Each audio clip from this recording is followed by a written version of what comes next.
Flex, the livest one in the section. Fit the runner, boy, you nigga, no question. You were when a motherfucker high stepping. Hey, you never had a big enough weapon. Motherfucker never learned your lesson. I'm an 88 pack nigga, I'm an 88 pack nigga. I mean, day walker, drink blood, fangs out, full moon, motherfucker change like a hoe. I'm just a nigga from the hood trying to stack a little cheddar for the money. They're so retarded, man. I mean, nobody knows shit about boxing, man. You know, like Triple G and Canelo and all these guys, they're bums, bro. They're bums. You know what I'm saying? They're bums, bro. No, but because let me ask you. They gotta go in the inside to throw their punches and connect. You know, why you think Floyd destroyed Canelo? Nah? Because Canelo's an inside fighter. Lomachenko's an inside fighter. All these guys, Triple G can't do nothing unless he's inside. All these guys are inside fighters. You know what I'm saying? As soon as you stand tall and you're faster than them, you're quicker than them, you're smarter than them, and you know what they're gonna do before they do it, they freeze. That's what we call it. The phrase is freeze. Push the weight and no flex, flex. Push the weight and no flex. But one of these kids is doing his own thing. Now it's time to play our game.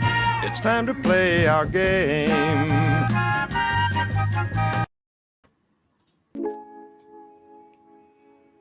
Yeah. Yeah. Yeah, buddy. Yeah, buddy. Lightweight? Lightweight, baby. Let's bleed a little bit, shall we? This is gonna hurt. It's gonna hurt some people. If you're a T.O. fan, this is... Listen, man. I have questions. I have questions. Now, before I do anything else, let me let y'all know straight up and down. I'm having some internet problems. But don't worry, we build it as we fly. I got my phone all set up. So in the event that this thing drops off, I'm just gonna go ahead from my phone.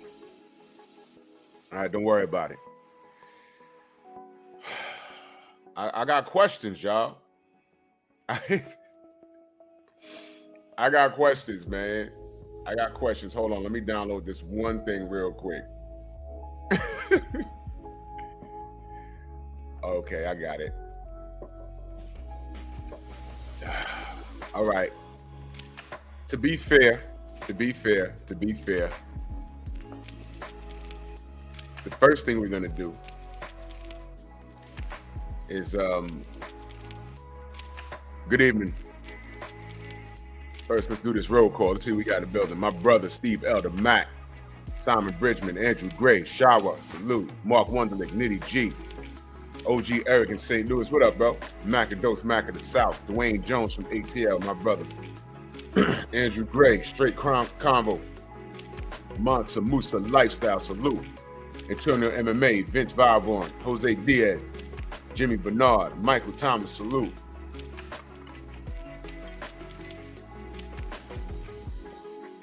What do you say? Yes, Drew, there. Take out our guy, Errol Spence, the elites of boxing, another car accident. But let me leave that up there for a second.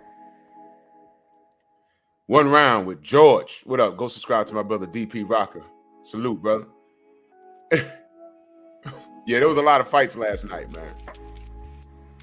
Curtis, what up? King Corleone, salute. Hard Body J Timo, Fat Cat Shadowboxing, Phenomenal Mexican, Raymond Hughes, Albert Doughty, Trill Will in the building. Salute, brother. But let me address this real quick. I'm gonna do it fast. Let me read it how you wrote it, brother. Michael Thomas says, yes, Drew, there. Take out our guy, Errol Spence Jr., the elites of boxing, another car accident. I'm having trouble. Ryan Wright, salute. I'm having trouble understanding. Maybe he was typing fast. But let me address the car accident. From what I understand, because he went live on his gram, first of all, he's fine. That's number one. Number two, he can't seem to catch a break with these cars. He needs to get driven everywhere. Jay Grant, what up? Rasheed Walk. From what I heard, from what was said, I want to see the actual police report, but from what was said, he wasn't at fault. Light was green. And it was a 14-year-old kid. That's what was said on the live. 14-year-old kid that took his parents' car out, runs a red light, and hits. Of all cars in Texas, he hits Errol Spence and totals his car. That's what happened. He wasn't intoxicated or nothing like that. My brother Theo Coop in the building. Salute. Wasn't intoxicated. He just can't catch a break. That's all. And that's the car accident. I'm not.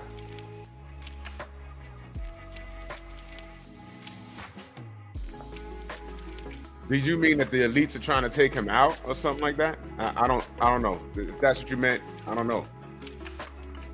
H.M. McClain, salute.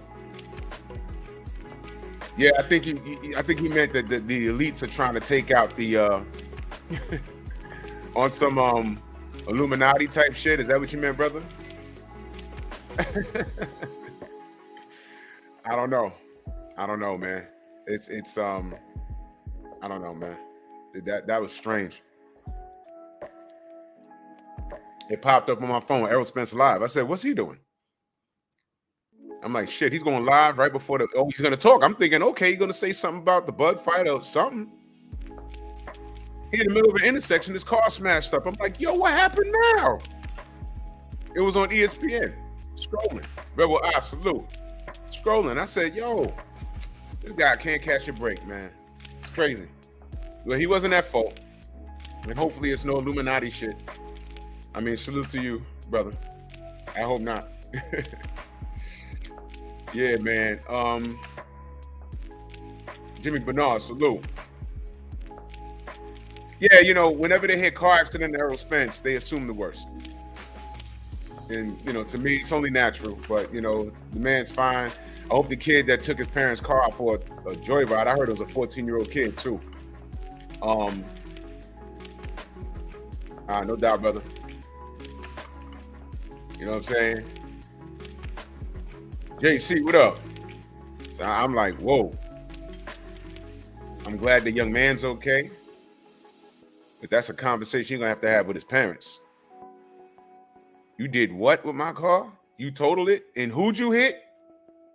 The Pride of Dallas? What the fuck? Of all people, you hit Errol. Of all people, he could have hit anybody. You hit Errol. I mean, what are the odds? Ain't that crazy?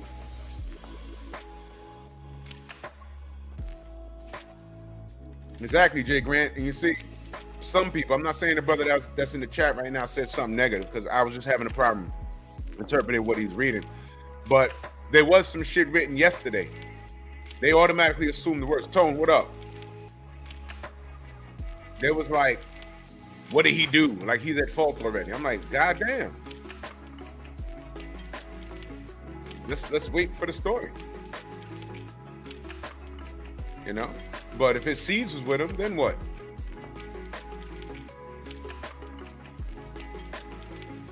Cedric, what up, brother? Yeah, exactly. H.L. McClain. I saw that. I saw a bunch of shit like that. We can't fix the world. People are just ugly. There's people that are just attacking him in that situation because they just don't like him. You know what I'm saying? It's foul, man. It's real foul. But I'm glad he's all right. My brother Platboy plays early in that super chat. Much love and appreciation. Salute, brother. Strong house. No doubt. It's time to eat. No doubt. Self-made, what up? Now, listen. Let's talk some boxing, please. First and foremost, salute to Blue Blood Sports TV. I was so proud of my brother. Did y'all see our brother? Did y'all hear our brother in between the rounds with his Howard Letterman? Okay, Tony, I got the fight. Da da da da da da. I was like, oh my God.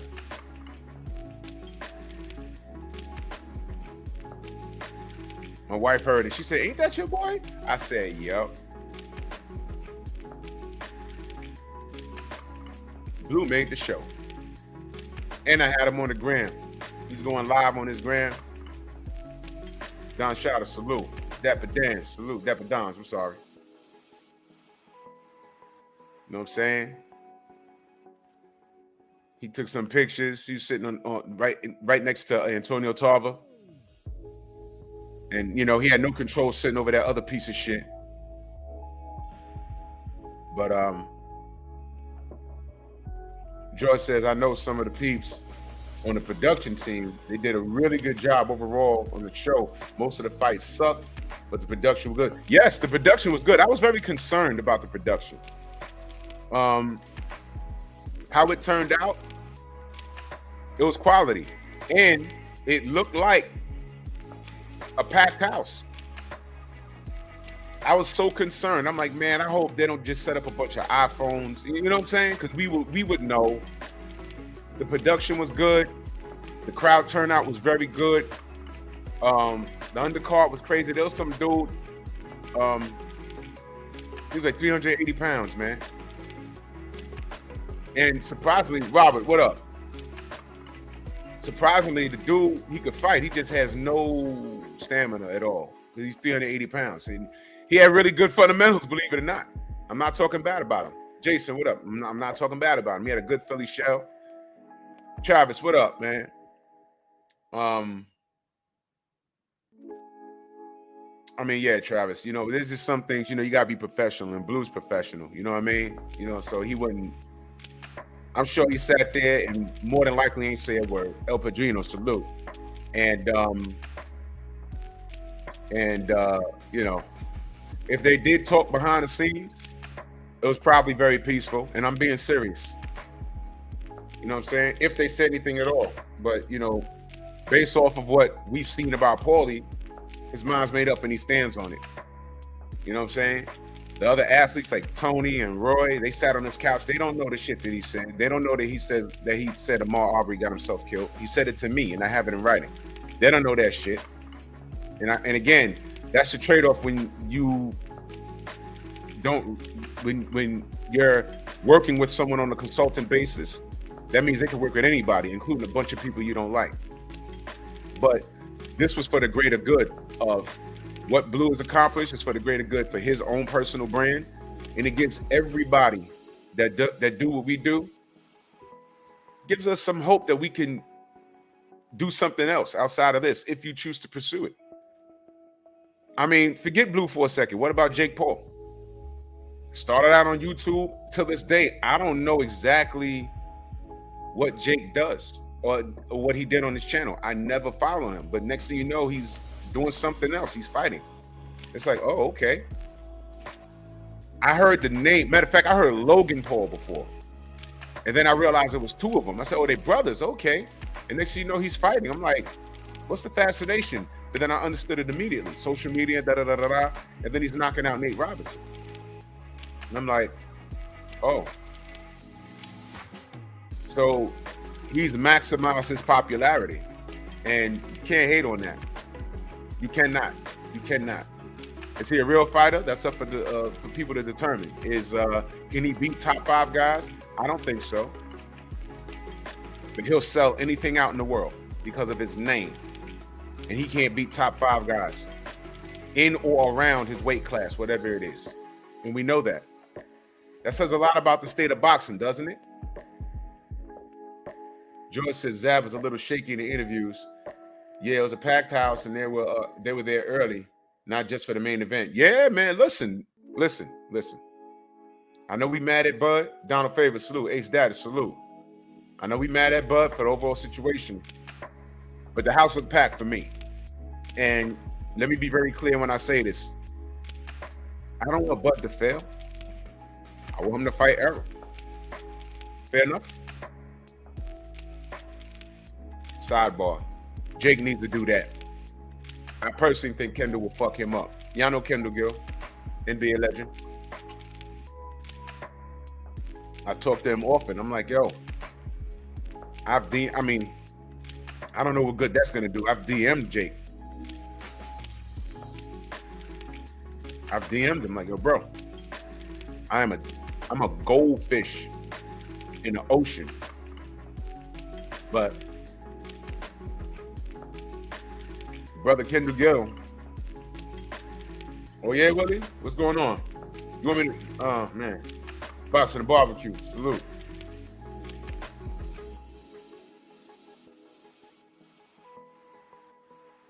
Yeah, I'll do that. Let me do that. That link's for Willie Lowe. That link is for Willie Lowe. If you're not Willie, you're not getting on.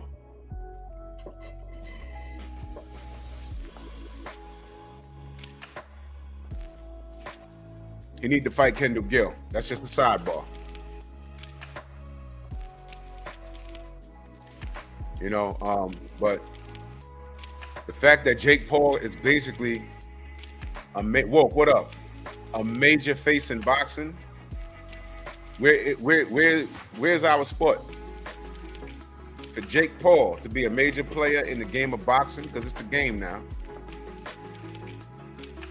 Where are we? So I want Bud to be successful. I don't think we really have to talk about the fight. We pretty much knew how it would end. Did anybody think that that David Avenesian was going to have a shot? He landed some good overhand rights, but you know, you can. It seems like it takes Bud a round or two to get started, and we all know Bud is a killer. We were just waiting to see when it was going to happen, and it happened. He knocked him out cold, and it didn't even look like Bud was trying. It didn't even look like he was trying. David Avenesian was outclassed, so we knew this was going to happen. Willie Lowe in the building. Salute, brother. Can you hear?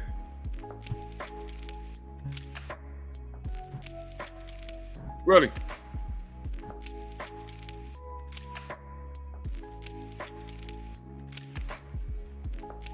Well, just chime in when you can. Yeah, Robert, the KO was scary. The KO was scary. Hey! Oh, shit. George, come back. George, come back. George, come back. What the dick is going on?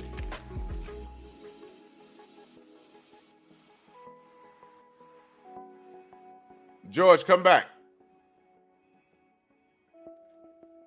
I sent him an invite too. Okay, there goes Willie.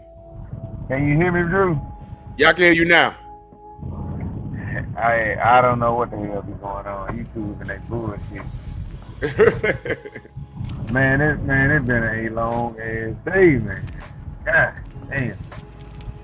But what's going on, man? Yeah, I watched that fight and I was reading out there, Teofimo Lopez, and I was reading that somebody said, I don't think it was 78, I think, said that they didn't even give the guy that knockdown didn't even count.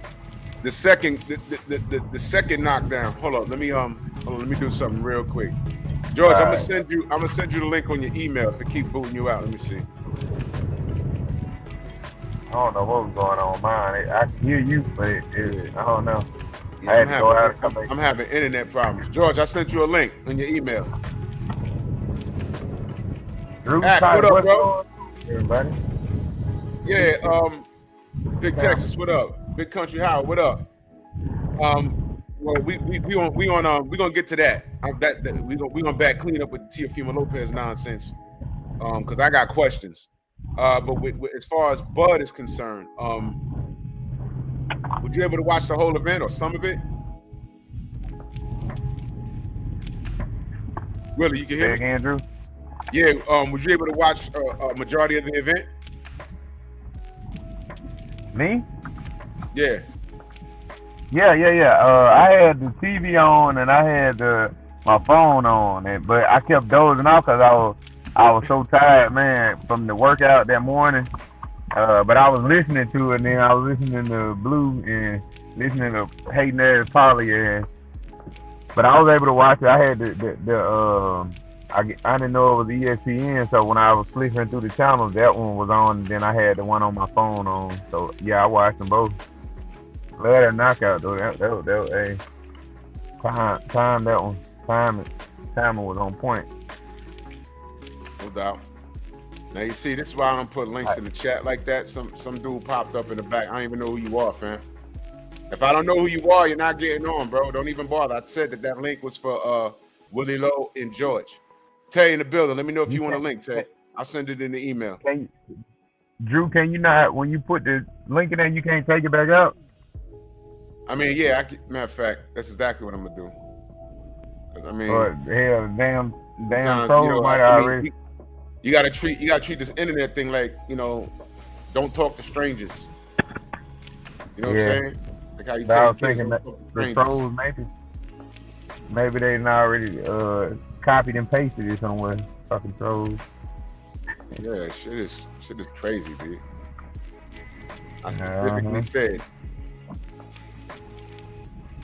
I specifically said, really low. And if you I was cool, gonna go. And if you cool and you ain't wait the 6 weeks, that's all right. Just chill for a minute, wait the 6 weeks. I gotta protect the integrity of what I do around here because I got a lot of stalkers and there's a lot of weirdos out here. You know what I'm saying? Right. But the event last night, Bud's event, it was the production was really good because I was concerned.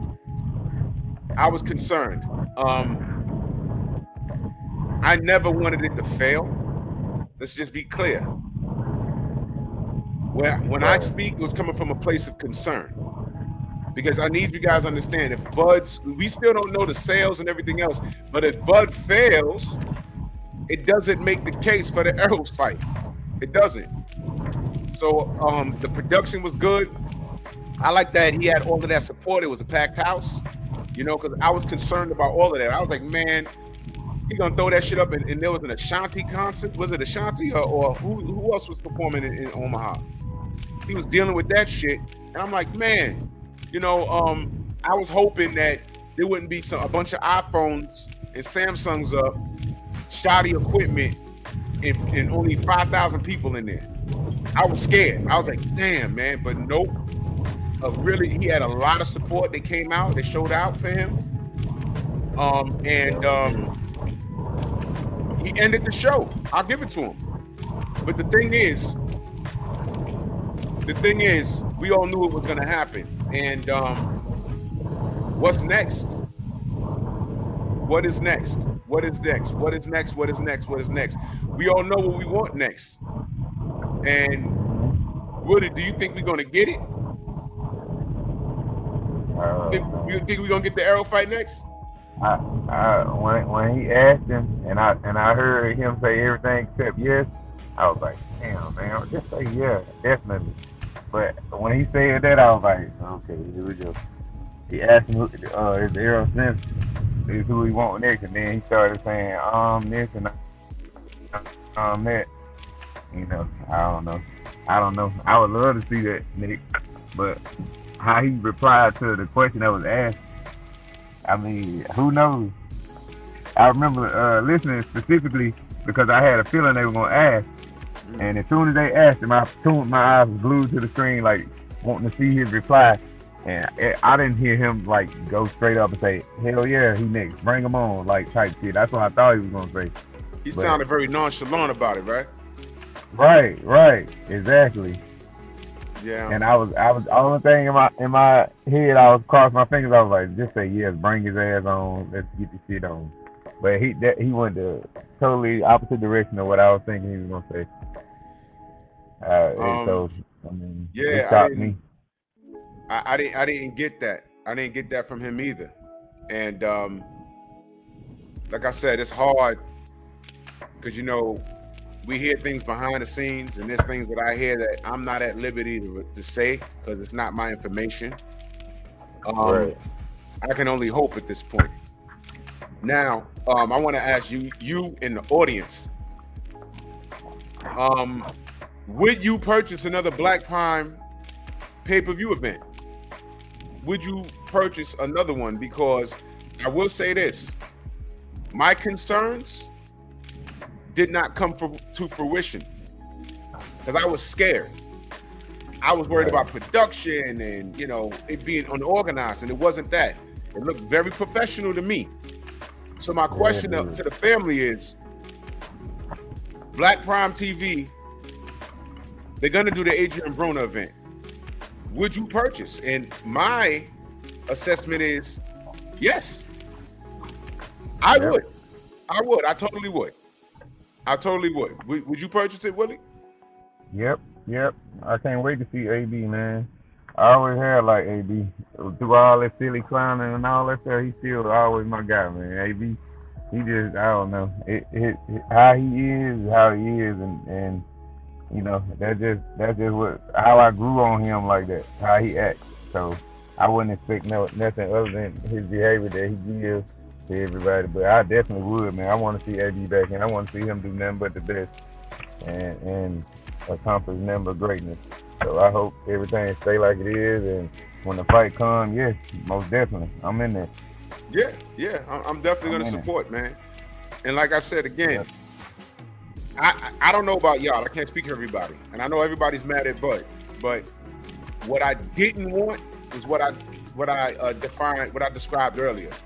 I did not want shoddy cameras and people, wires all over the floor, people tripping over shit, and only 5,000 people in the stands. Because I didn't want that for Bud, and I'm glad I didn't get that. This was a solid event. Damn. Right. I keep seeing George backstage, but it keeps going away. There's something wrong with the damn. Try it again, George. Try it again, brother. You know what I was thinking, Drew? What's up? I kept thinking that they were gonna try to lowball and like dim the lights down. Like on one of those events, somebody told me that they were dimming the lights down to make it look like it wasn't that many people in the audience. I can't remember which fight that was, but I remember hearing it on one of y'all's channels. Yo, they do things like that when they're short seats, they'll bring people down and dim the lights. Right. But they had a hell of a turnout. Right. And I was happy to see that. I'm like, thank God, because that would have just been one more thing to get at him about. The production was very credible. I listened to the commentary. It was credible. And of course, Blue Blood was there. I was so fucking proud of our brother. I didn't know Blue was gonna be. They was gonna be asking him anything. Like when I first heard them, I was like, "Oh shit, they doing that shit." Yo, they did. I was excited. I was so excited for him, man. And man, that was so dope. Man. Hold on. I was so happy, man. I was like, because my main thing was they not gonna even let Blue say nothing. But they gonna keep the people that we know how they are talking. We know how their behavior is when it comes to certain fighters of certain colors. Yeah. You know what I appreciated though? How they used it, how they used his services. What they did was he had his Letterman hat on. They went to him at parts of the fight and asked him what he was going to fight. And it was perfect. Perfect. That was so perfect. He didn't have to call the blow, blah, blow. They had the two retired fighters there for that. They went to him. How do you score it? Right. And he gave an educated analysis on what he saw. Man, I was in here beating on my chest, man. I said, man, that's so dope. Hey, Darnell Thomas in that super chat, much love. He says, why does Terrence Crawford have to continue to constantly say he wants to fight Errol Spence when he's been saying it for the last 4 years? Hate is real. I mean, this is where we at, you know, and it's at the point, family. Right home and salute. It's at the point now, family. Aaron, what up? Renee Box Young, if I missed you, I love you. Just know I love you. Joseph Wiggins, salute. It's at the point now. I mean, do we even want to be mad at Bud at this point? Isn't it like I have this mentality now, like it is what it is at this point. I'm not. Mm-hmm. I'm holding on to hope that this fight happens in the spring. I'm holding on to hope that it happens in the spring. Right. But I was on Black Fight Fans Live on the Gram yesterday, and he's saying like, yo, he's like, I don't even think that they deal with Bud at this point, past this. And if that's the case, you know, Errol could just stop what he's doing and go to 154 and make life happen up there. It's like, you know, it's like if it happens, it happens. If it don't, it don't. I'm not fighting with nobody over it anymore. I'm not screaming about it. You know, it's like, damn, Bud. So what does Bud do at this point? Because he's also been talking about going to 154. So what the fuck? Does this shit happen at 154? I mean, what's happening? Oh man, the great salute. You know what I'm saying? It's like, what are we doing here? What are we really doing? Because that's where Bud's gonna end up at 154. He's beefing with Mel Charlo. Like that's gonna end well. I mean, come on. So you know, we gotta decide. Bud has to decide what he wants to do. Because at this point, he's holding that. In my opinion, he's holding that last belt hostage. At this point, what does he do? Errol moves on to 154. He dumps the 3 belts he has. All right. Now, if Bud goes on a campaign and start collecting them, I mean, what does that really mean? What does that really mean? He's still gonna have to get busy. Thomas, Cop Killer, Master Khalik, salute. I mean, he's still gonna have to get busy. You know what I'm saying? So I'm gonna get off of that, man, because we're gonna be talking about this shit all week, man. I mean, I'm glad Bud had a solid event. The event was solid, man. You know what I mean? It wasn't like the best of, you know, but for a first event, I was satisfied. For a first event, I was satisfied. I was satisfied with the production. I was satisfied with the turnout. I was satisfied with his performance. I knew he was going to win. Most of all, I'm proud of our brother Blue Blood, man. I'm proud, man. So, I mean, I know we're going to hear a lot of different things during the week. We're going to hear a lot of different things. I'm not going to hate on the event. It is what it is, man. So, salute to Blue Blood, man. And Black Prom did a really good job for their first event. And we'll see what happens from there. So now, I want to move on to Teofimo Lopez. Cono Loco, what up? Tania Marie, Jimmy Boxing, Jason, James Doon. My brother Thomas, what up if I missed you? I was glancing at the Teofimo fight. I was watching it, but I was more because the time that I was watching it on my phone and on TV, it was like when they were on their 1 minute break, it was 2 minutes left in the Crawford's round. So I was like, man, fuck that. I just listened to it and glance over at it. So I ain't really watch him. But I feel, you know. I did, and I watched the Tio fight more than I watched Bud because I knew how it was going to end. Oh, you know what? Before we get there, the brother Artman, I am True Main, salute. I want to discuss Jared Anderson real quick. Quick. He better fix that shit, man. You saw it? He better fix that shit, man. He was getting hit, bro. Yeah, bro. Willie, tell me what you saw. That he throwing punches and not answering his phone, and more offense and no defense during his offense, and throwing punches like ain't shit coming back, and was surprised that I call him Baby Rachel. He looked just like a guy I used to train at the gym, and when he came to camp one time with D, I told him, I was like, dude, you look like a big heavyweight, light heavyweight that I used to train. But he surprised me, man. He always, man, I don't know, man. His defense ain't the best, but he gonna throw some damn hard ass punches. And that shit was landing on Jared, man. I was like, what the fuck? I thought he act like ain't nothing coming back. And he kept doing it the whole time until he stopped those dudes. And I was like, man, if he was in there with a technically sound, power punching ass motherfucker, getting free licks off like that, that shit might not end so well for him. Bro, did you see how he got counted like 5 times? And all I kept saying was, if that dude, what if that was Joe Joyce throwing that counter, that well-timed counter? What if? He feels it, man. I'd love to see him and Joe Joyce. Man, I read what he said, and he said, yo, when he got touched up, all he saw was red. Well, that wasn't good, man. You can close the show with an education, but dude hit him with that counter, which is why the ref let it go on as long as it did, because he was fighting off an instinct. And I saw a counter left hand, and I was like, oh shit. He did it like 5 times. I said, man, he's lucky. Jarrett's lucky that this dude he ain't got no pops like that. I said, damn. I didn't like that, man. I didn't like that. That was some crazy shit. I said, bro, he got to fix that, because he can't go into the top 10 of guys, because they saw that shit. If I saw it and you saw it and everyone in the audience saw it, I said, he got to fix that. He got to fix that. Andre Ward said, yo, he got to fix it. He got to fix that. Yeah. The right person gets him right on the button, because he ate it. Now he's lucky. Dude was hurt enough that he couldn't crack. But what happens if that's a Joe Joyce? What happens if that's a Usyk? I ain't like that, man. Joe Joyce taller. Joe Joyce a little taller than him too, right? I believe so. But Joe Joyce he's a strong dude, man.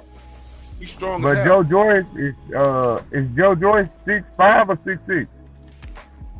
I think he's up there. I know he's taller than me. He's like, is Jared Anderson 6'3" or 6'? I can't remember. I think what is he, 6'4"? I think he's about 6'4". I know he's not taller than 6'5", but I thought it was like 6'3", 6'4". I don't know, but I know Joyce. He's pretty tall. Yeah, he's taller than I am, because when he was out there in Vegas, we was standing out there talking, and he was taller than me. Yeah, that's a big boy. That's a big boy. And you know how I know he's a big boy? Joseph Parker's he's 6'3". Joseph Parker got me by an inch. I couldn't tell because we were eye to eye, but when I saw him again in there against Joe Joyce, I was like, damn. Joe Joyce is a big dude, B. And I can only imagine Jarrett eat one of those Joyce hooks, those slow, powerful hooks. He might knock his eye out. He gotta fix that shit. But yo, let me go back to this real quick. The family Flatboy Play says, did Bud's gloves raise anyone's suspicion? And my fam, Big Country Howard, he said, come on, Drew, you're not gonna dress them busted gloves? All right, look.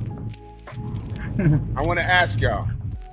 All right. I thought they just ripped. The gloves was like ripped. Like the seam of them was kind of tearing off. I didn't know it was like, and then look, this is like serious shit. Now I just told y'all I was watching the Tiafimo fight more than I was watching the Bud fight. But I was online and there was a lot of people talking about these gloves. I'm gonna ask the family, what happened with those damn gloves? Here we go again. What happened with the gloves? Salute to my brother Don Shotta in that super chat. Much love. He said, salute. Did you see T.O. asking himself if he still got it? He know he lost. Yeah, I'm gonna play that clip, y'all. I'm gonna play that clip in a second. Gnarly Ray, salute. What up? Okay. What'd he say? Are you asking anybody what happened to him? Yeah, with the gloves. Did you see anything about the gloves? Oh, I don't. Like I said, I was trying to look when the referee stopped it, because I was like, what the fuck is they doing? Like, and I looked and they started talking about the glove, both gloves, but I thought they were just saying like the side of them, the seam was trying to rip, like open or whatever. But I don't think they look like funny like Theory gloves look, that type shit. And I was like, they want to start judging, The gloves ripped at the seam? That's what I thought happened. It looked like they was like busting open. That's what I think she was saying. But they weren't like I guess where the thumb area. I don't know. But they was all like, I'm surprised that they let the fight continue. And I was like, hold on now. His gloves ain't look nowhere as suspicious as Chuck and Fury gloves look in that damn second fight or the first fight. And they didn't say a goddamn thing. Matter of fact, they just laughed when they said something about it. But Bud gloves had a little rip in it or whatever, and they going to the extreme. Oh, why are they letting the fight continue? Man, like say, man, this is the shit I be talking about. Yeah, I heard people saying, I don't know if it was Paulie or somebody.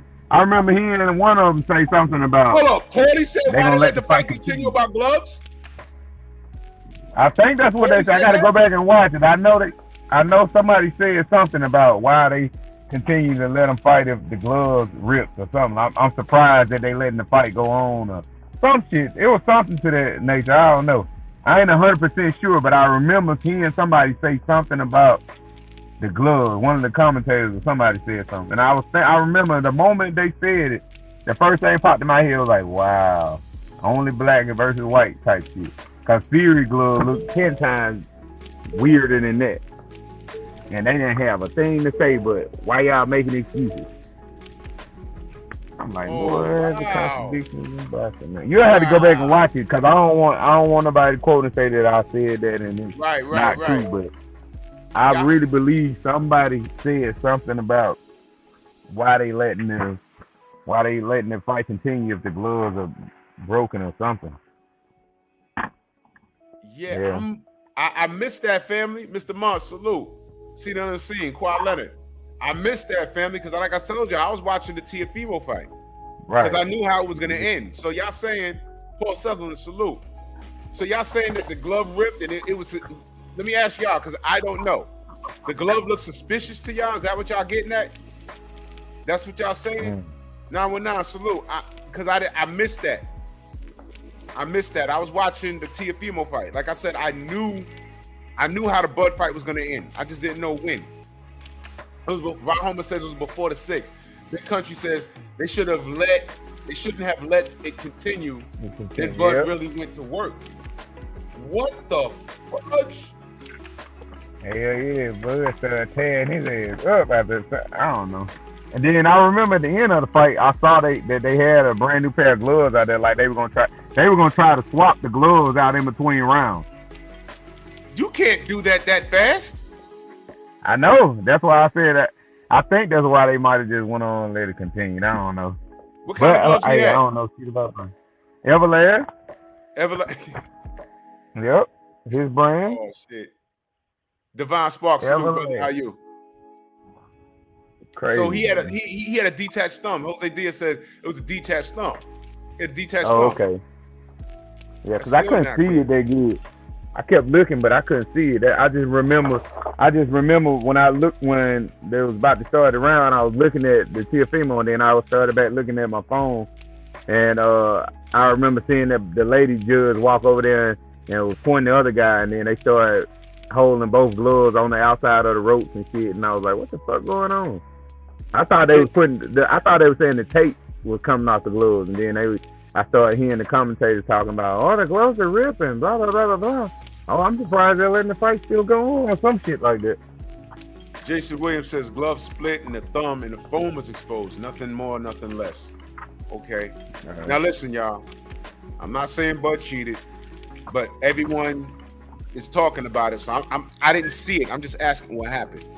I was watching the Tiafimo fight more than I was paying attention to this fight. So I didn't know about this. I heard some people talking about it, but now is this a big deal? I'm asking y'all. I don't know. Did Bud I don't cheat? think it is. I don't think he did. I'll see. We're gonna find out during the week. No, we know what's gonna be said though. You know they're gonna. Lately, all this year, I be itching to make videos about how they contradict certain fighters, and I be itching to make a video, and then I just say fuck it and never even do it. Like maybe I should do it, but I be paying more attention to how they treat certain fighters. You know what I'm talking about too? Certain fighters get criticized for this and that, and other fighters get passes on this and that. And then when your own people start talking crazy about you, then not the other person, is like, what the fuck? It's clearly that you see that they do the same thing, if not worse. But the moment our fighters do something like that, like our color fighters do something like that, then all hell break loose. And I've been paying more attention to how I was talking to Coach Cuz, the other trainer, Wilder's other trainer, the black guy, the skinny one. Yeah. I was talking to him. I was like, it seems like they don't even try to hide shit no more. And he'd be like, they don't. And I'm like, I see that. Like, when it comes to shit, motherfuckers making calls, like the calls, Canelo can make certain calls and they be all right with it. The other black fighters do that shit, they got a problem with it.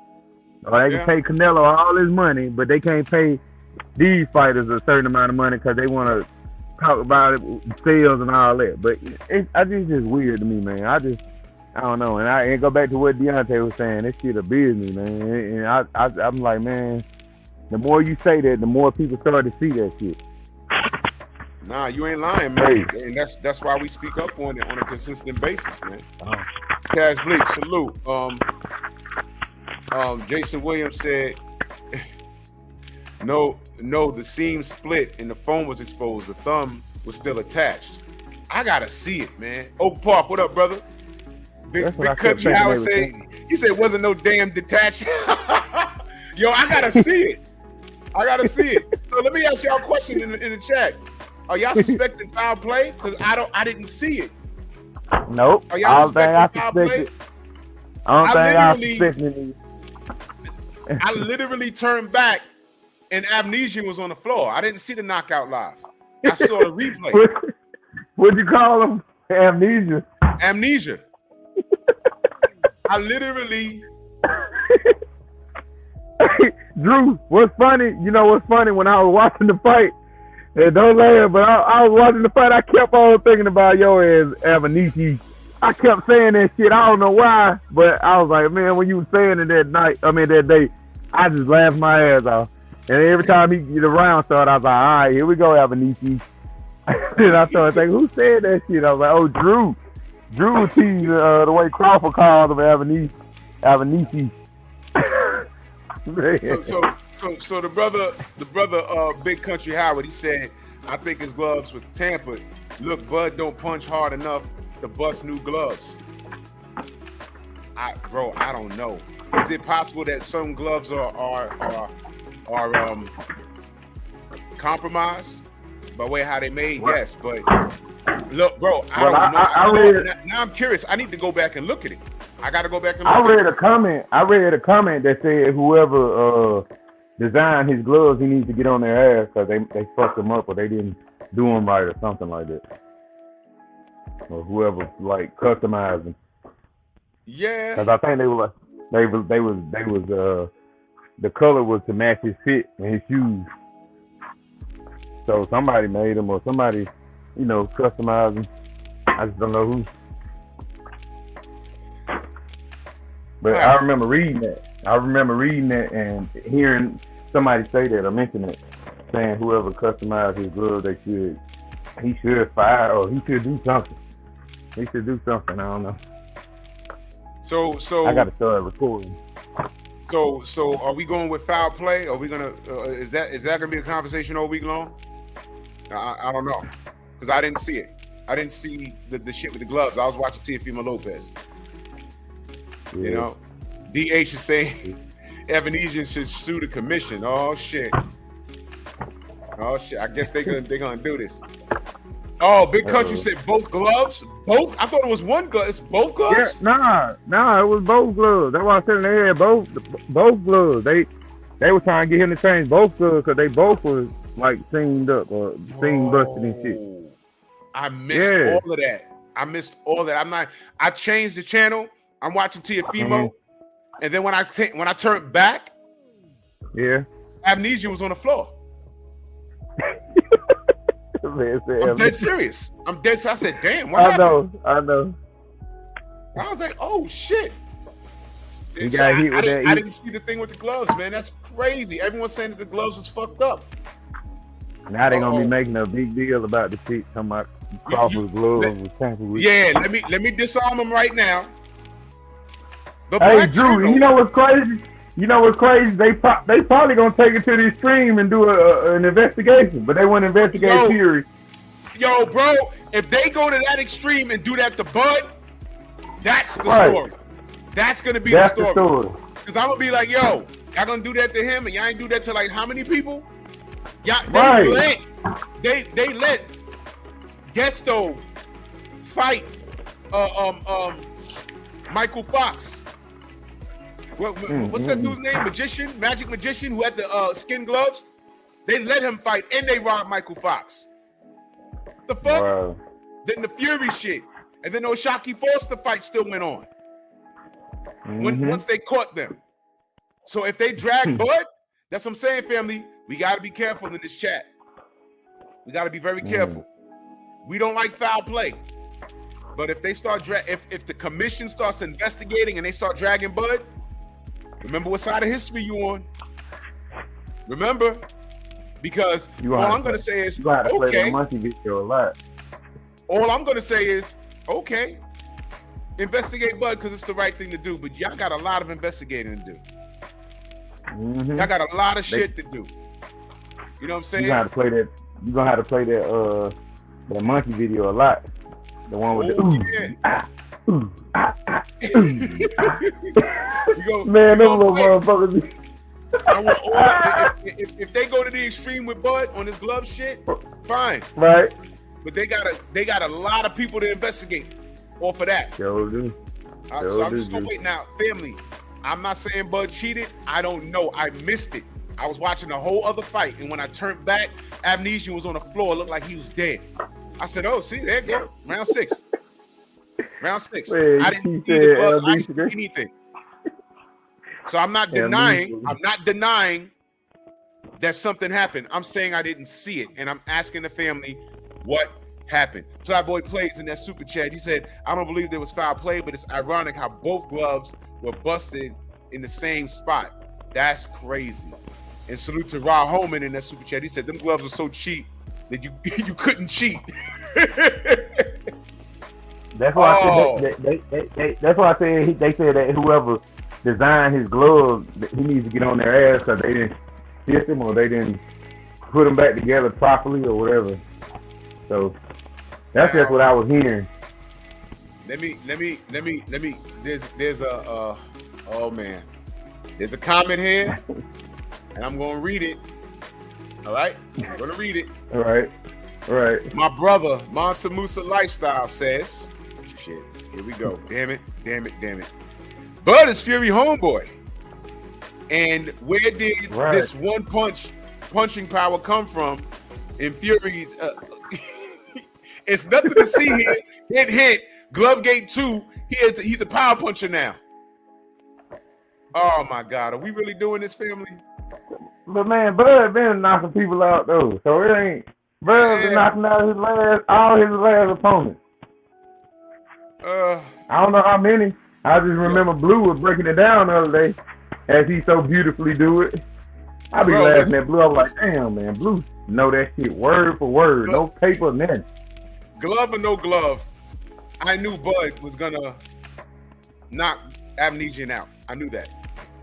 I just wasn't clear on when it was gonna happen. I knew that. Me too. I knew that. Now we all got our beef with Bud and how he's handling his business with the Errol Spence situation. I didn't see anything with these gloves. And I know there's gonna be a lot of hater channels talking about, oh, Drew conveniently didn't see it. No, motherfucker, I didn't. I was watching Teofimo Lopez. I just said that. Y'all saw it. Family saw it. I didn't see it. But what I'm asking is, I want to know if this is gonna go to the next level, and on what grounds. Is it gonna go to the next level, and on what grounds? I didn't put up my fucking banner. I'm sorry. I want to know how far this goes. I'm curious.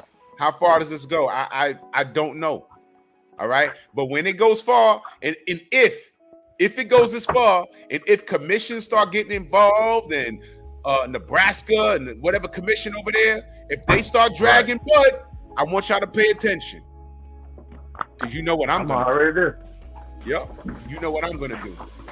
You know what I'm gonna do, man. You know, look, Phenomenal Mexican says with a single punch. I mean, look, It wasn't a single punch though. He hit him with the flexible uppercut that you can hit, and the right hook was right on the fucking chin. What is he talking about? It was he hit him right on the. I saw the replay. He hit him on the button. It wasn't Bro, like that head, once he picked his ass up with that uppercut and turned that hook, he didn't even have to throw it hard the way he got hit. That had knockout spilled all over the way he hit him. I saw the knockout. That motherfucker head twitched so hard that like he gave him whiplash. I was like, damn. Yeah, and he was breaking him down. I saw him. He kept landing that uppercut. Before that, I saw the replay. He kept landing the uppercut, and Bud got comfortable. He hit him with a two-piece. You know, my brother Big Country says, just letting Spencer know we wear the gloves. Oh, yeah. Now that the good part is, now that it's out, if there was foul play, now people are up on game. You know? So I just want to see if the commission starts saying, oh, we're going to open up an investigation. Because if that happens, family, I'm talking to the chat now. If that happens, y'all got to stand for something. Y'all got to stand for something. If they do that, we got to stand for what's right. Because we got to be like, no, don't do that unless you do this. You understand what I'm saying? Don't do that. You know what I'm saying? We got to be on the right side of history. Mac of the South, my brother says, World Boxing News reports and said that Crawford punched a hole through his gloves. That's why he had holes in them. Wow. He punched a hole in the gloves. What does that mean? Like he was hitting and then the gloves got compromised due to the activity or something prior? Man, if they make a big deal out of this, I'm very interested. If they make a big deal out of this, I'm very interested. If they make a big deal out of this, I'm very interested. Because I'm going to ask everybody, why they going so hard for David Avenesian? Say right. Avenesian. Yeah, why they going so hard for him? It won't surprise me though, Drew. Just look at it. Look.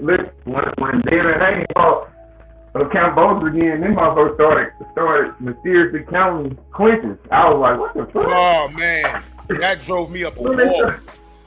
I don't know. I was like, when they started doing that, counting clinches. Bro, I never seen that. The time that they should have started counting clinches when there was a heavyweight champion named John the Quiet Man Ruiz. You want to talk about snooze fest?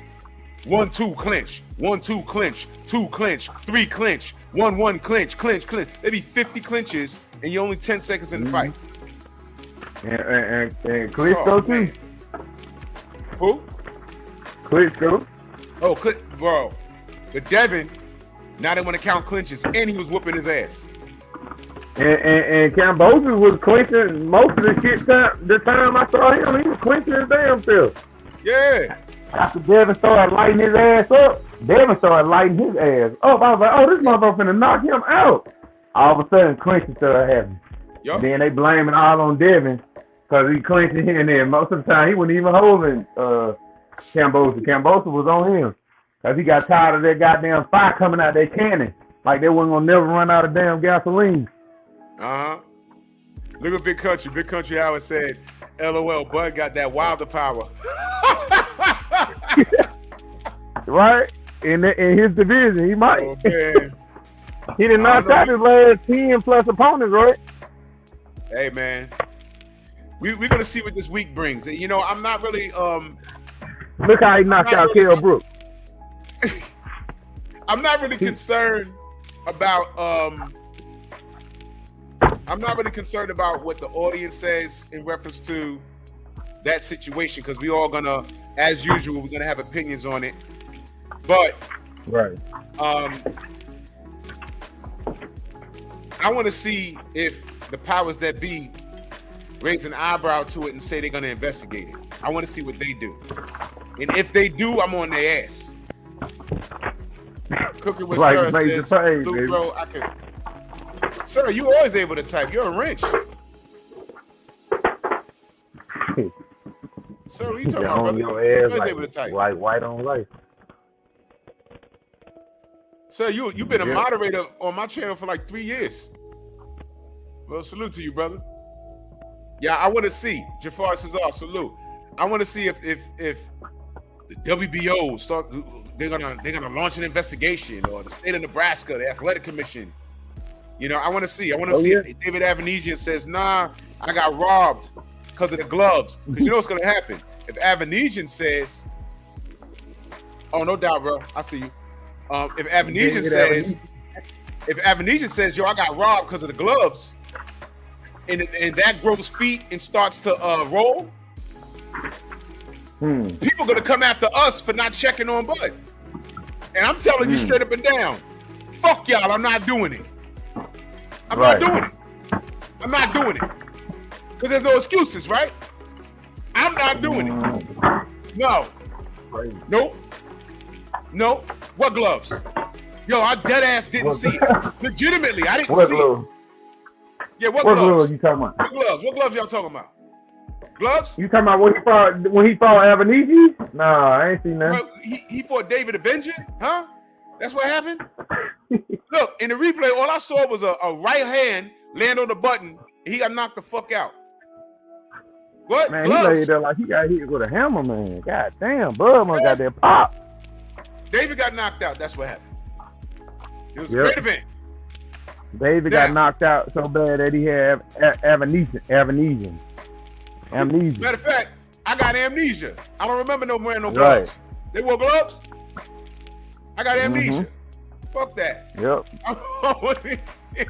They probably asked him what's his name. David, what's your last name? Amnesia? Amnesia? God bless you. Amnesia. God bless you.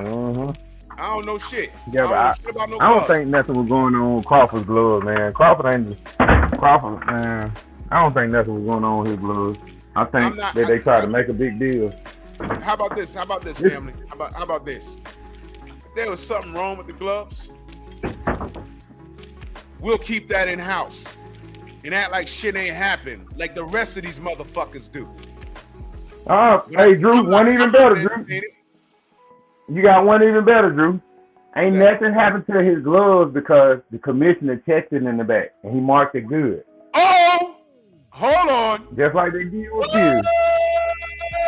Kind of sound good, don't it? What? The commission checked the gloves.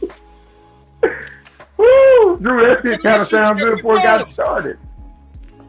Hey, Drew, say. Yep. That kind of sounds good before it got started. Gloves. Yep. Salute to Mr. Martin, the OG, in that super chat. He said Bud's accuracy is one of the reasons he get a lot of knockout, but ain't no way he has Wilder type power. No one does. No doubt. No, we were just clowning in here. I know. Yeah, we were clowning on that. But most definitely his accuracy was on point like a motherfucker. How many uppercuts he did? Really? A lot. It was a lot. It was a lot. It really was. He was landing the shit out of them uppercuts. It was like I turned the channel. That's what started it. I turned the channel, then I turned back. He's landing uppercuts. I said, it's about to go. I went back to the Teal fight. I watched the whole round. I went back. Amnesia's on the floor. I said, oh, shit. What happened? And then I saw the replay. I said, oh, that's what happened. So, family, I know that y'all are paying attention to the gloves, and that's fine. But I want to see what the public does. I'm telling you, by tomorrow, because the haters are watching me right now. By tomorrow, right? Drew Titan don't want to talk about gloves no more because a black fighter had fucked up gloves. Go make your videos about the fucked up gloves then. Go ahead. Right. I don't see shit. Now you gotta hit him with your other little saying you be playing. Are you mad? Yep. let me cue that up. Y'all motherfuckers mad?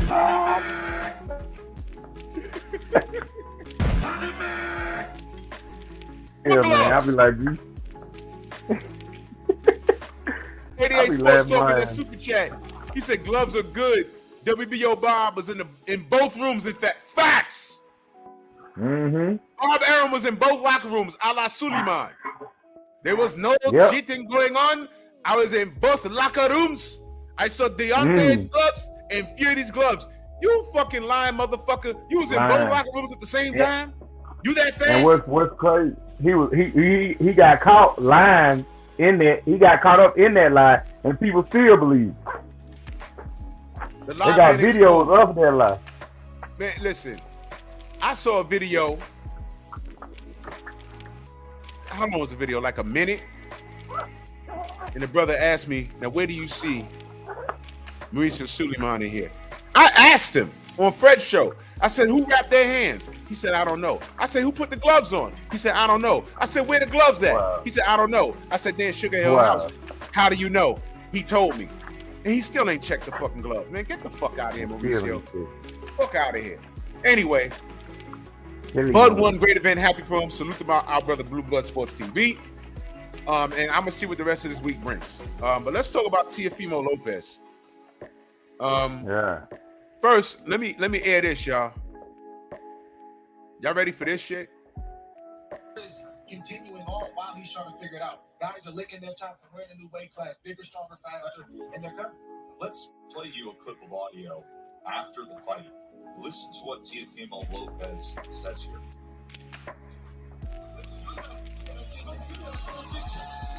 Oh, I still have it. Do I still got it?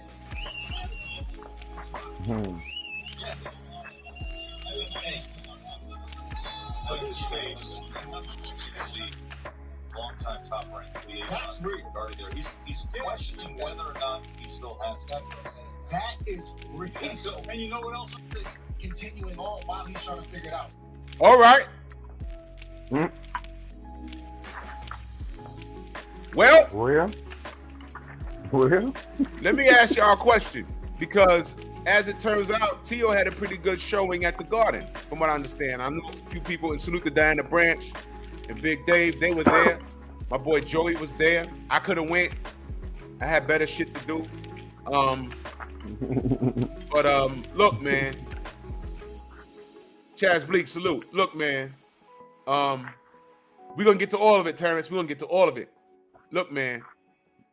To the Tio fans, do y'all trust him now with anything? Did you see his face?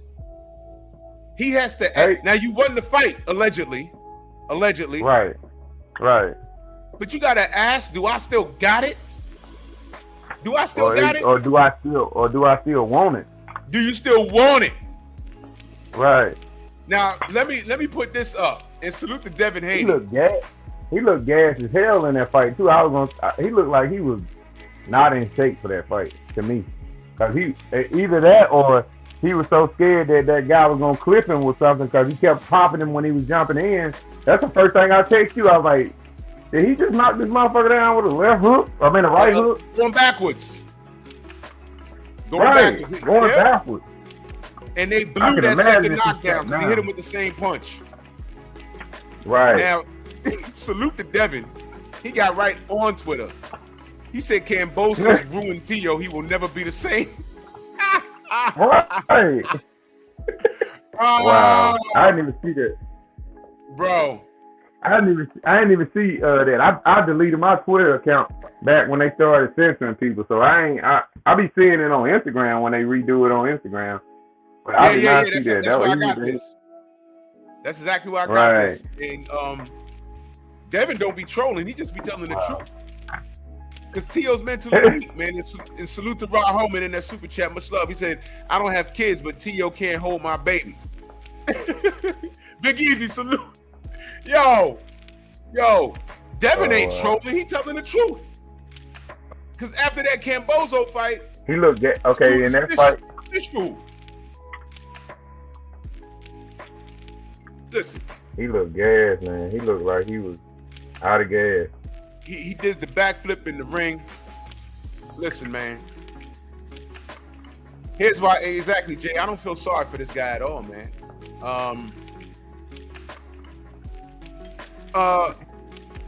He's a whole meal at 140.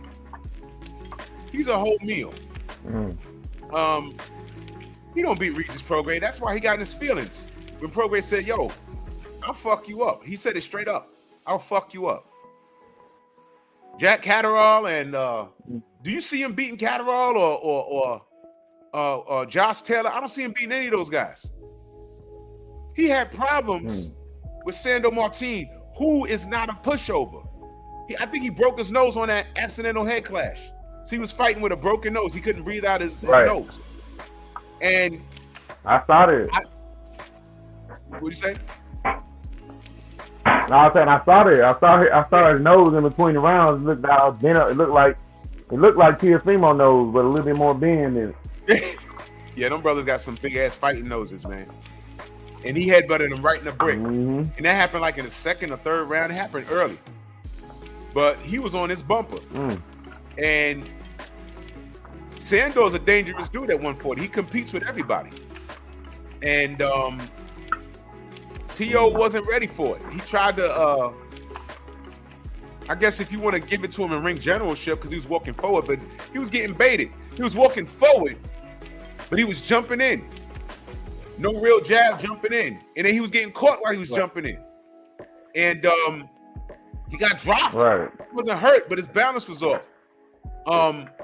There's no way. Now let's talk about this dude.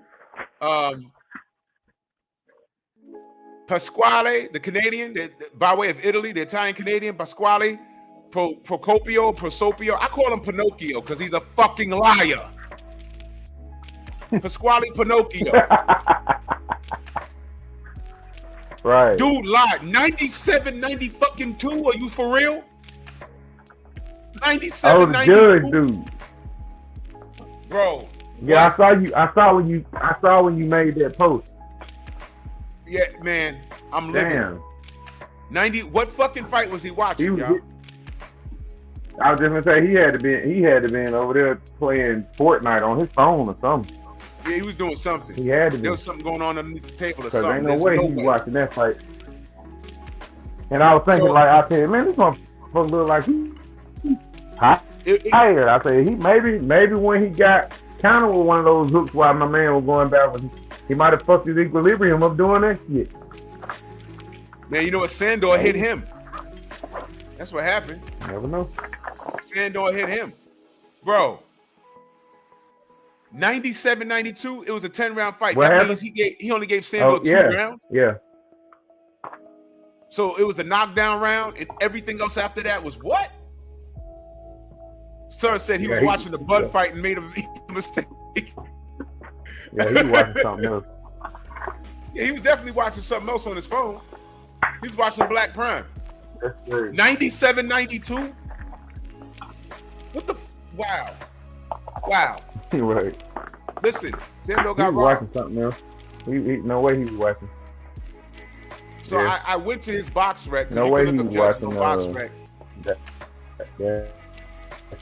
You could look up judges on box rec, and I found him. I don't recall him doing anything. I'm looking for any names that he's officiated. First of all, a majority of the fight. Okay, here's an American. David Morrell, I know who that is. But that was a TKO victory. Edgar Ramirez, I know who that is. Everything else was in Canada. Dude, I would say who are you? But now I don't care. I don't care. Go back to Canada and just stay there. I'm not going to say anything bad about Canadians. Go the fuck away, dude. 97, 92. Go to any article and that score stands out and your name's in it. You douche. And they got into a little, Sandor and Teofimo got into a little verbal scuffle at the end of the fight. And my thing is this. I'm not sure you won that fight, Tio. Run it back. Because what do you want to do? Do you want to fight Josh Taylor now? I don't think so, dude. Do you want to fight Regis Prograis? I mean, you have reason. You have cause to fight Regis Prograis. Josh Taylor will knock Tio out. And he needs to prove me wrong. Let's look at the landscape of 140. Let's go there real quick. Rankings. Because I wasn't impressed, man, at all. Let's go to 140 right now. 165, 168, 54, 47, 40. Cambodia took his soul, man. That's all it is. All right, Alberto Puello. Does he beat him? He has a belt. Josh Taylor. WBC and IBF is vacant. All right, it's vacant. Jose Zepeda, we already know how that went. He doesn't beat Jose Ramirez. He doesn't beat Regis Prograis. I don't think he beats Zepeda. He need to run it back with Sandro Martin. But look who's at number 6, y'all, in the WBC. Gary Anton. Who wants to see that? I want to see him versus Gary Anton because I don't trust him. I watch. Hell yeah, I watched that. You don't trust Tio? Yup. Tio versus Hey, what about can you hear me, Drew? Yeah, I can hear you. Hey. Okay. What about him? What about him versus Pitbull or Rolly Romero? Just for fun. Or just for Pete's sake. I mean, who you they at think will win in 135. these two fights? Either or. They at 135. They ain't gonna, they ain't gonna catch weight him. Yeah. You know what I'm saying? And he left 135. They'll still work for him to do at 135. Right. And he left. Devin Haney legitimately chased him. We lost him. He'll be back. Devin Haney legitimately chased his ass out of 135. Prove me wrong. You fight, you lose, you get it back. He didn't want to do that. His father said, our mistake was staying at 135 too long. That's what he said. So now you're at 140. And you're not looking great. And what's this new woe is me shit now? He's talking about his family, his kids, and people bullying him. You mad because CC started roasting you on a YouTube channel? Since we ain't shit, right? But what happened to all that bullshit you said to Devin Haney? Let me remind y'all. Let's see if I can find it. Let me play this real quick. But one of these kids is doing his own thing. Now it's time to play our game. It's time to play our game. I ain't forget who you are, you jackass. Let me remind y'all, because y'all seem to forget. Y'all got short-term memory about who Teofimo Lopez is. I'm gonna remind you, don't believe this bullshit like he's the victim. Y'all forgot who he is? All that big talk, calling people bums and all this weird shit. He mentioned last night, oh yeah, man, me and my wife, we're back together. Man, ain't nobody asked you about that shit. Fuck out of here. Hold up. Y'all know what I'm looking for. Oh, here we go. I'm gonna open this fuck up right here. Willie, if you just come on back when you get a chance. Let's run this back. But one of these kids is doing his own thing. Now it's time to play our game. It's time to play our game. Listen, I'd rather see Adonis Creed standing next to Canelo, which he actually does in Creed 3. That's more real than that shit. That WBC shit he had, that's not the real belt. Devin had it the whole fucking time. Are you fucking kidding me, dude? I'm not gonna let you play victim out here. Whatever fans you got, don't be coming on here talking about, oh, y'all bullying. Shut the fuck up. We remember exactly who the fuck Teofimo Lopez is. Remember this tough guy shit? Y'all fake it till y'all make it. Y'all fake it till y'all make it. What y'all do, man? Y'all don't want to fight. Y'all don't want to fight. We don't want to fight. We can make it happen. We can make it happen. We can definitely make it happen. You on the zone, man. Don't talk. My thing is like, yo, y'all do all this, but y'all don't really want to fight. What you gonna do? Can we do it right here on the zone? Yo, we can do it anywhere. You here? We can do it ESPN, the zone. It don't matter. Anywhere. It don't matter. We right here. Yo, y'all definitely be on that, man. That don't mean nothing. When you finish with Camp Y'all hold that belt. I'm surprised y'all ain't bring it today. I'm surprised y'all We ain't bring fight it in fucking today. January. Let's do that. Are we gonna fight Right back to back. Are we gonna fight in the zone? Look at y'all. Look at y'all, man. What you talking about? Yo, I'm definitely man. I eat shit, bro. I eat shit. I'm hungry. I eat with my motherfucking hands.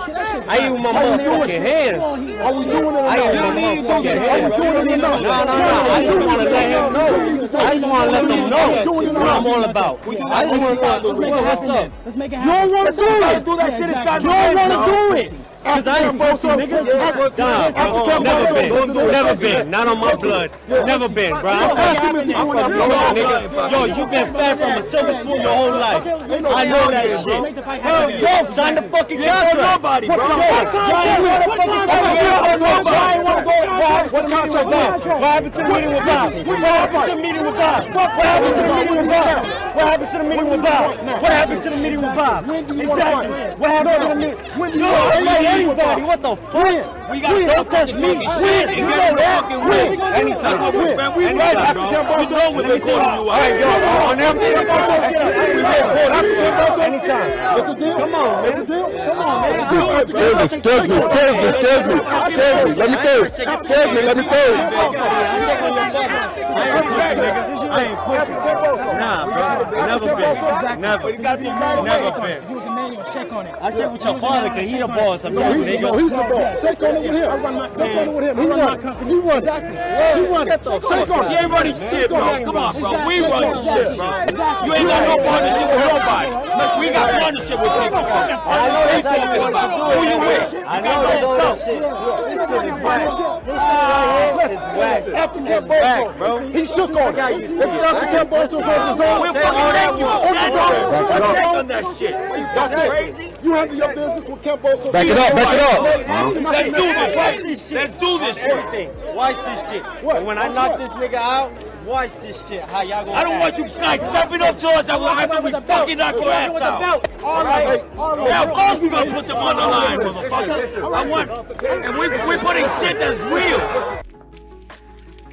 And when I knock this nigga out, I don't want to hear shit. That's what he said. You handle your business with Cambosis, and we'll see what's good. And let me tell y'all straight up and down. All right? I'm going to tell y'all straight up and down. He never, ever wanted to fight Devin Haney. Let me read this super chat. Yo, Hold on. can you hear me? Yeah, I can hear you, brother. I can hear you, brother.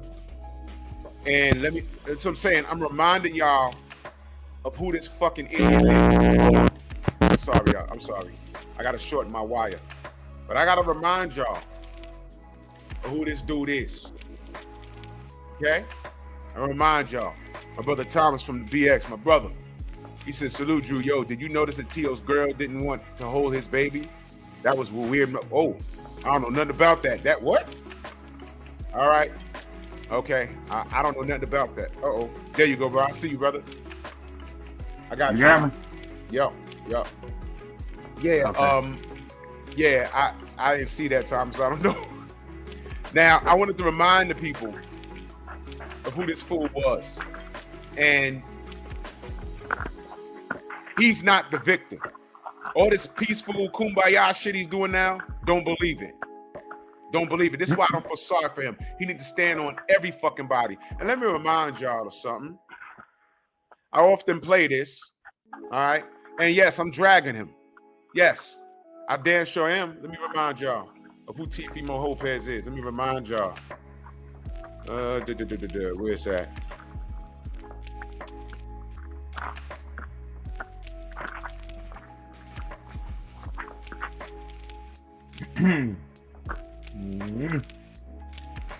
Ain't that Right. the one you played earlier a second ago? That's the one where everybody was talking about him saying nigga and shit.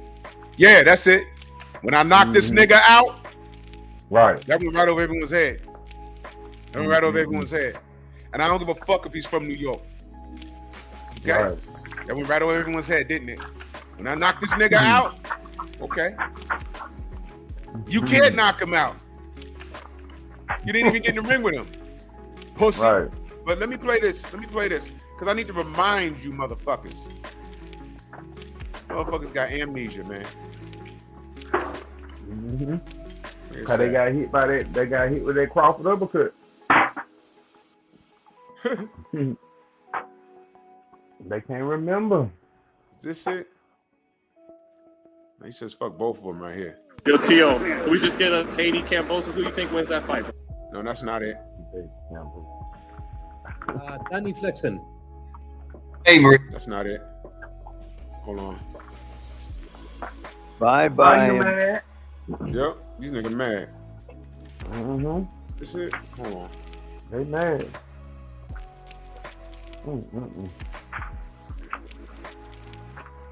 Like Am I finesse here? sometimes. It's cool when they do it. It's a problem when I do it. Fuck it. Can't find it. Wait a minute. Hey, Devin Haney made a comment, trying to make whatever it is. But at the end of the day, Devin, you don't know. The WBC is not going to have you, even if you do the competition, they're not going to have you fight for the title. You can get mad at everything. I'm fighting for the title after this fight, for the IBF.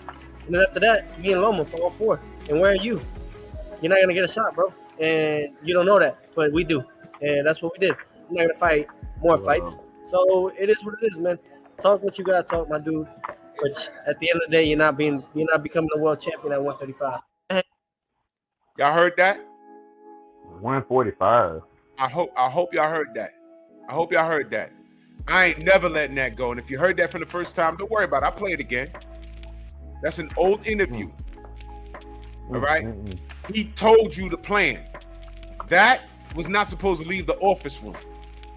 That was for him and his father and Bob Arum and all the powers involved. The play was to get behind Teofimo Lopez.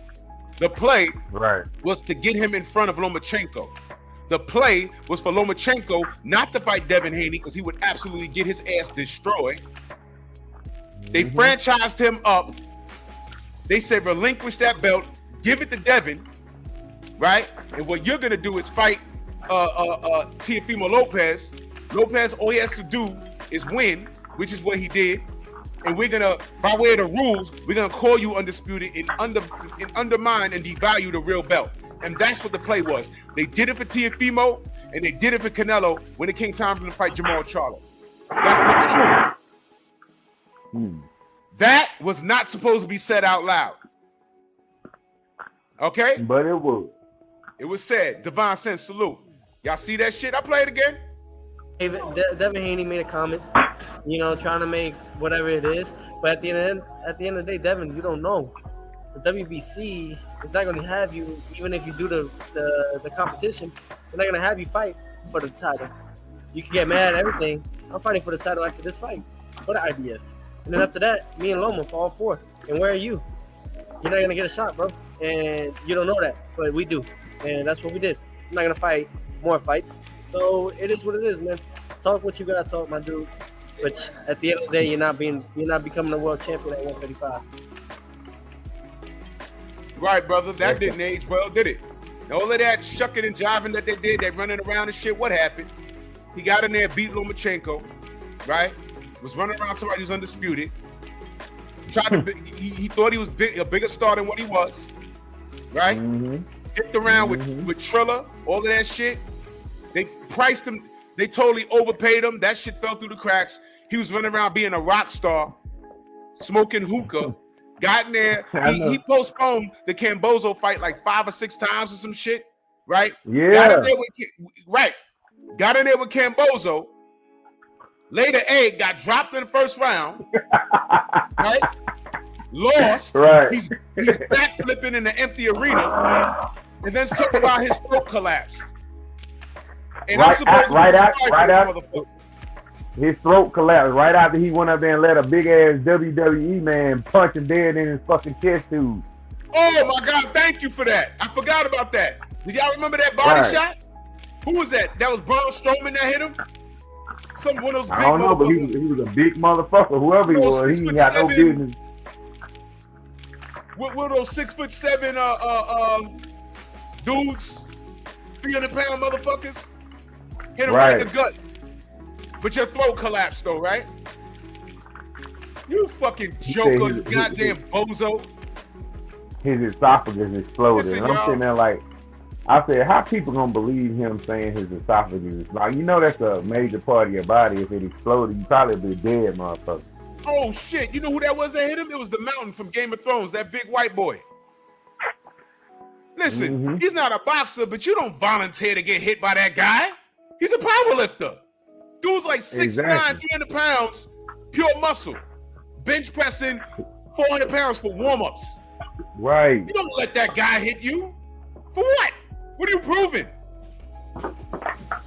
You let the Mountain hit you, and then you get in there and lose the Cambosis. How you looking right now, you stupid ass? The universe will not be mocked. God will not be mocked. Everything he put out, from dropping the N-bomb and spilling the beans about how these fucking sanctioning bodies planned to keep Devin away from Undisputed. That's what this was. Y'all do know that, right? They planned this. They planned it. And it didn't work. It didn't work. Devin put them in a position where they could not deny him. Tio lost, Loma lost, Loma ain't want to fight him, Tio ain't want to fight him. Camboso has to fight him. And Camboso tried the bullshit. Y'all remember what Camboso did? Mr. Nice Guy, oh, if it makes sense, we can fight, has to be in Australia. Devin was like, cool. I'll go to Mars to fight you. Remember that? Yeah. Well, for Australia's Mars, that's what he did.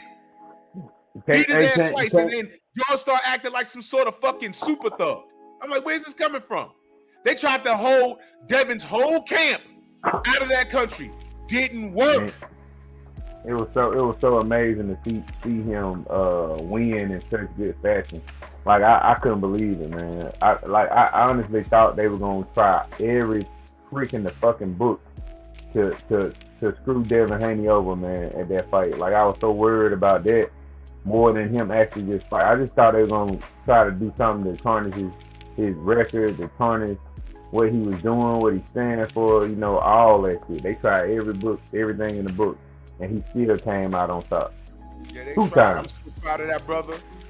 When Black was like, yo, when he was gonna get him on the phone and be like, yo, don't go. He said he was already in the goddamn air. I was like, damn, man. Damn. I'm thinking dirty gloves, poison water.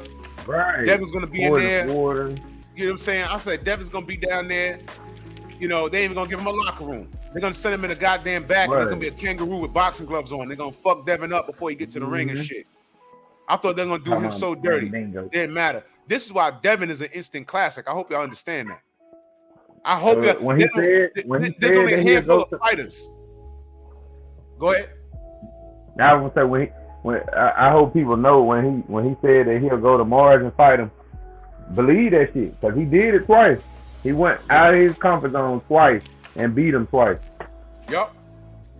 This man is a walking truth about somebody that's gonna say, I'm about what I speak. He is. He said he was going over there. He told his daddy he was gonna win them belts. He ain't coming back without him, and he didn't. 2 times. He did it. 2 times. He won undisputed on foreign soil and defended it on foreign soil. That's something that Teofimo could not do. And Teofimo was never undisputed. So for him to do again, that goes to show you that there's a level of ignorance that exists with this kid, and it's enabled by his father because the apple don't fall from the tree. So for him to be on here dropping the N-bomb and talking shit and all this other weird shit that he was doing, I'm not feeling sorry for you. You calling Devin nigga to his face. Right. You fucking spilled the beans about what these sanctioning bodies go inspired to do to keep Devin away from those belts. You said it wasn't in the plan. You're not going to be champion at 135. Not only was Devin champion, he was undisputed champion at 135. Hello. The real undisputed. The real undisputed. That's what happened, dude. So if you to be coming on here with your Bible badge now, talking about love, peace, and the Buddha, and I don't know why they're attacking me and my kids, nigga, fuck you. Fuck you, man. I remember who you are. That's who you are. You're not the victim. Right. I remember everything you said. And now you won the fight against Sandor Martin, and you're in the ring talking about, do I still got it? Do you have to ask? Do you have to ask? You know what? You do still got it. Did you see? You gotta ask what's coming, dude. Did you see when I posted on my Instagram story his daddy or whoever that was slapping the shit out of him with them mitts, and he was just going back, throwing his hands left, right, move, roll, oh no. He was doing all that shit around the whole gym. Like, first of all, I'm like, the ring ain't gonna be nowhere near as big as the space that you covering. And then ain't nobody finna just keep throwing punches at you slapping like that. It ain't gonna take nothing but one straight right hand. Oh, as a matter of fact, it took one straight right hand, and your ass was on the canvas. On the canvas. The brother upper echelon, he said he lost 1,500 last night. I had 300 on Sandor Martin, who was robbed. A lot of people put money on Sandor Martin. I put money on Sandor Martin. He got robbed. And they would have, you sure told me that too. And y'all, as a matter of fact, y'all would have won had they not cheated and judged the fight the right way it was supposed to be judged. Yep. Which is why they need to run it back. And I put money on Sandor again. He got robbed. And look, I'm thinking that I'm 8 steps ahead of you haters. I ain't mad because I lost a measly $100. I don't care about that. Shit, I would have been mad. Fuck that. I need all my my pennies. Look, here's the thing. I'd have felt stupid if Sandor went in there and got steamrolled and knocked out in 2 rounds. I'd have felt stupid. I'd have been like, oof, okay. Maybe Tio's on some different shit. But Tio didn't win the fight, so I'm cool. They're talking about a 97-92 scorecard. That's overshadowing everything. And Sandor, after the fight, they gave him a long interview after the fight. He was like, nah, I won. Run it back. Right. I bet you won't do that. Hey, Drew, you know I'm a character, right? So the first thing I'm thinking about is you remember on Django, the movie Django? Yeah. When he was telling when the house nigga Samuel L. Jackson was telling Mr. O'Candy or whatever the fuck his name was, when he was telling him about the deal that they were trying to make, and he was like that didn't catch your eye, but when he said something about that 12,000, it made you look around and look. Then it caught your eye. Then I was thinking the same thing. It was like it didn't catch nobody's eye, but when them scorecards started in, it made it look real different. Then it sure did. I was thinking that same shit. The same thing I was thinking when I heard that. I was like, wow, they literally robbed that man. And tell me I'm lying. When you saw when that bell rung, this motherfucker wasn't running around every look. This motherfucker wasn't running around here looking for no mandingo. They came for that girl. That motherfucker was not running around that ring like they won, like that man, like Martin did. Martin knew he won, but he also knew they cheated him. He looked like he lost. I'm gonna play it again. Just continuing on while he's trying to figure it out. Guys are licking their chops and winning new weight classes, bigger, stronger, faster in their country. Let's play you a clip of audio after the fight. Listen to what Teofimo Lopez says here.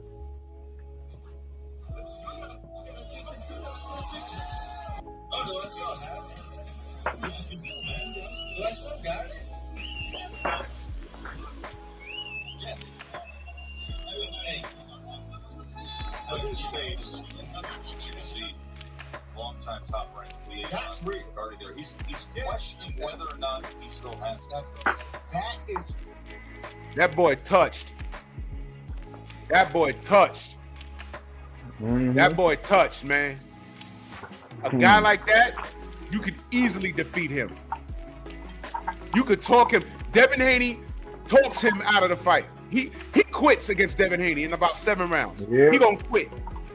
Devin gonna beat him so bad, he gonna be in the corner talking about, Dad, you know what? Stop the fight.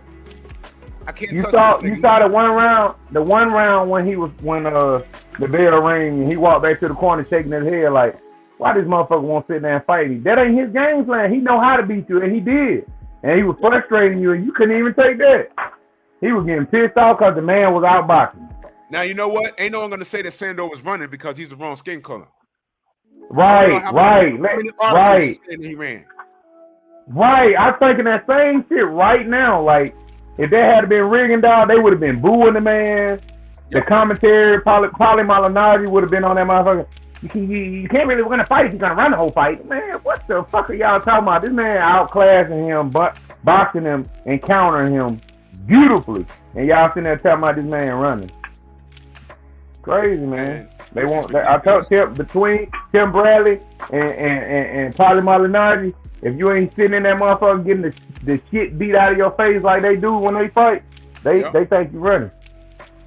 They want you to sit there and get your face bashed in like you ran into a wall at 100, and then when you come out the ring shaking and falling on the ground, then everybody wanna, it's what happened, man? Shut the fuck up. Y'all motherfuckers wanted him to do this. He was boxing beautifully. But y'all won't stand there brawling and shit, getting hit with unnecessary shit. And if he don't get hit with unnecessary shit, y'all gonna say he running. Exactly. This is man. Not one post that I've seen, and I looked. No one said Sandor was running. No one said it. Yep. And guess what? There was a couple of times in that fight. I say about 4 times where I said, I wish he stayed in the pocket a little bit longer to throw that 4, because I think he'd have clipped Tio. But he was very cautious of Tio's power. Right. As Tio was cautious of his. I was just going to say the same thing, vice versa. Because Tio, I promise you, he was not leaping in there after he got popped and fell to that canvas. He wasn't leaping like he was in the beginning. And you know what's crazy? Even if Pinocchio counted that last knockdown, even if it counted, he still has Tio winning that fight. He still has Tio winning that fight. So it really didn't matter. It did. This shit is rigged, man. This shit is rigged. So and one time, look, Drew, one time. Oh wait, that was the last round. I think you remember the last round. Martin started running backwards, jumping around, and he really was running. But they still didn't say nothing. Yeah, he was doing it out of frustration, and he had him frustrated and out of being funny. But man, can you imagine they were rigging out, skipping around the ring, running and shit like that? Man, they would have a fucking heart attack. Man. So I'm looking at the landscape of 140. Yeah. I'm looking at the landscape of 140. There's work there, but Tio's a name, so there's no light work.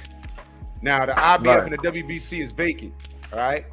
Well, I think Teofimo Lopez needs to fight Regis. He said your name. Go handle that. All right. If not, you technically beat number 5 ranked behind you, Sandor Martin, which a fight that wasn't supposed to happen. But behind him, you got Gary Antoine Russell. You could do that. He can fight Ryan Garcia. I mean, I don't like Ryan Garcia. I mean, I don't rank him any fucking. I don't either, but he's I'd rather them make a fuss about that because they ain't giving Devin no chance. I know sometimes Devin get tired of goddamn telling these motherfuckers to fight. Like, you shouldn't have to tell somebody that's about boxing to fight you.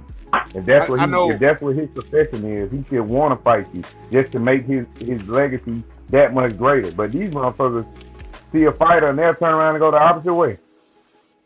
I know Brandon Lee is ranked number 11 in the IBF, but I don't think Brandon Lee's camp wants that Teofimo fight right now because Brandon Lee got a lot of work to do. Although he's getting a lot of push, I don't think they want that. I think Teo beats him because Brandon's not ready yet. But Gary Antoine's there. And I'm looking at the WBO. He's ranked number 1 to fight Josh Taylor. Josh Taylor he destroys this dude, man. Josh Taylor destroys this dude. And salute to Rod Holman back in that super chat. He said he was running and dropped you twice. Tio said that's what he said. He said he was running and I dropped you twice. That's what he said. Yeah, that's what he said. He was running. That's what Sandor said.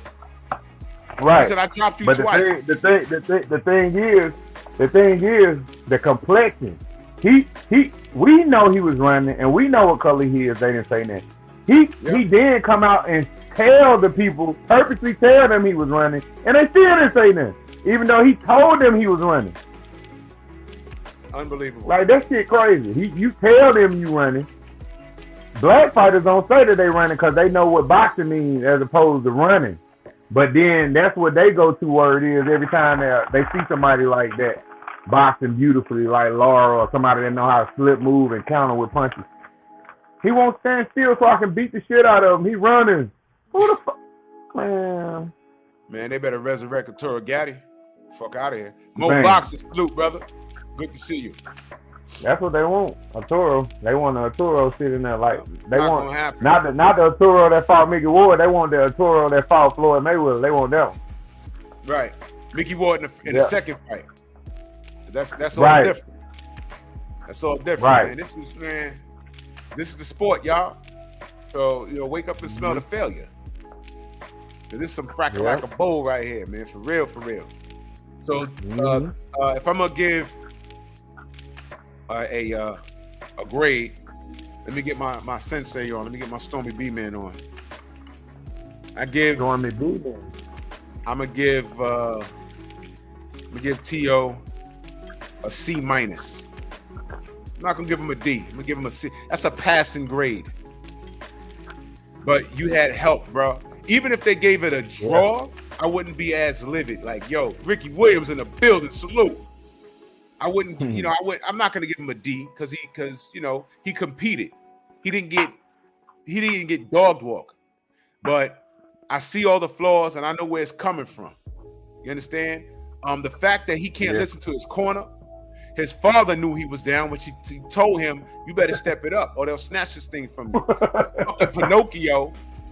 Judge Pinocchio. What the fuck is his real name again? Pasquale Prosopio or Procopio. Let's call him Pasquale Pinocchio. That's his name. Pasquale Pinocchio. Fucked off Sando Martin. The Italian by way of Canada. Pasquale Pinocchio. Because he lied. The Diesel, what up? He lied. Lied his ass off. You understand? Be like Carl bald-headed demon. He gets a C minus because I didn't see anything special. And if you listen to let me tell you something. The broadcast after the event with Tessitore and Bradley and Ward. Listen to it. Listen to it. I'm going to say they were very fair because I wanted to hear if they capped for him. That's what I was listening to. I said, if they cap for T.O., that's a company move because I was not impressed. And they were not impressed with T.O. And they kept it so honest. I was like, wow, okay. They kept it so honest. And they're questioning his mentality. And they were questioning the integrity of Pasquale Pinocchio. And they don't have any faith in him because T.O. doesn't have faith in himself. I was just gonna say he ain't got faith in himself. That's right. This new T.O. playing victim and I'm the family man. No, fuck you, nigga. We know who you are. We know what you did. I'll play it one more time for y'all. We're gonna play it one more time. Go ahead. What they say about the nigga, his girl or somebody said getting nigga tan? That was Cambosa. Oh yeah, that was Cambosa and his slut wife. But they let that shit ride too. Yeah, I remember. No one said anything but us. I said something. I did a whole video on it. I said a lot. This gorgeous a rat. Created her own slang. I'm out here on the beach getting niggas. Getting niggas. Nah, you know what it is?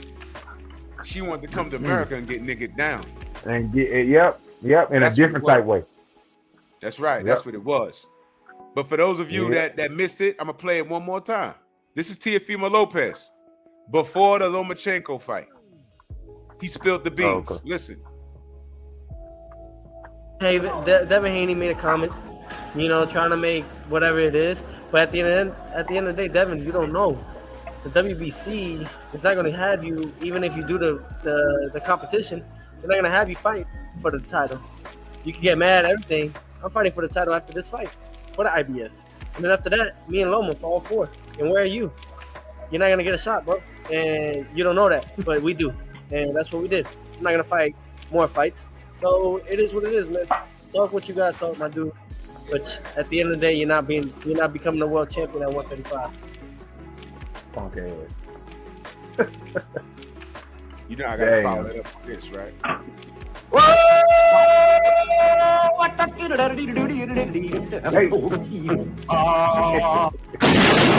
that. He told him. He told on him. Man, Drew, I can't wait till I get my channel popping like y'all, man. I got so many sound bites, man. That I'm talking about. You know, I go to the ones that come from way back in the day, like.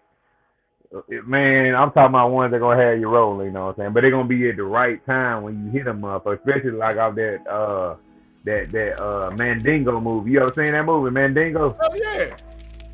You remember the scene when the dude was like, you the one help him comprehend, but he was talking shit to the black dude that help him catching.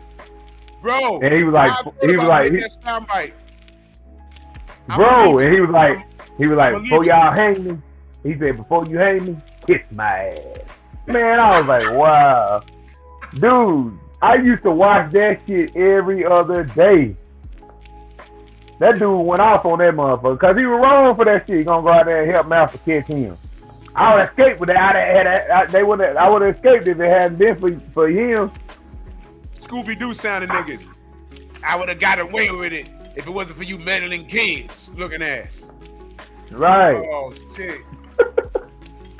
But when you ready, man, if you need my help, man, I'm here. Yeah. Yeah, man. And to all the family that hit me up behind the scenes, what it's looking like is I'm gonna end up doing like a Zoom, and we'll all talk. And I'll tell you what I know, and I don't know everything, but I can tell you what I know. And I'm at your service. I help. You know what I'm saying? I help y'all do what y'all want to do what y'all need to do. And I want everybody to shine, man. There's enough out here for everybody to get it, man. You know what I'm saying? It's a side hustle. It's a quick buck or so, you know what I'm saying? So there's no reason why. And a lot of cats in here, they got hidden talent. There's a lot of people in here that do different shit. Yeah, you're right, Drew. Especially when it comes to reciting these damn movies. Look, you can't come around me without me saying some shit about movies. Even you just talking about that. Talking about something I don't know a lot. I started immediately thinking about Bad Boys, the first one. When JoJo said, I don't know a lot about a lot, I know a little bit about a little bit. I don't know a lot about everything. He was like, JoJo, you lying, JoJo. He was like, no, this is one guy. No, this is a Einstein glasses motherfucker, genius motherfucker. I know that motherfucker got a rich mom and daddy live out on Coconut Grove. That motherfucker, man, I'm a product. Man. When I was coming up, I listened to a lot of Howard Stern. And I don't care what y'all say, that nigga funny, man. Mm-hmm. That nigga funny as fuck. In the sound, his soundboard, he got a dude in the back named Fred. He got the sound bites. I go back that far, over almost 3 decades listening to him. He's fucking hilarious, man. So I got a sense of humor. And like I'm a big fan of sound bites. Like the brother Ricky Williams, salute to him in the chat. He got a sound bite that's exclusive to him. He got the Lieutenant Dan on here. Did you hear what I said? I was like, yo, that's fucking brilliant, man. So that shit. Oh, you talking about the one when he was telling him about his legs? Yeah. And he was like, you talking about the scene when he was telling him, they told him that he will walk with God, and then he was like, did you hear what I said? He said, I will walk with God. And he ain't had no legs. Because he was so pissed off that Forrest saved him and he ain't had no fucking legs. He was like, he wanted to die like all the rest of his family that went to war. Like, he wanted to die like everybody else.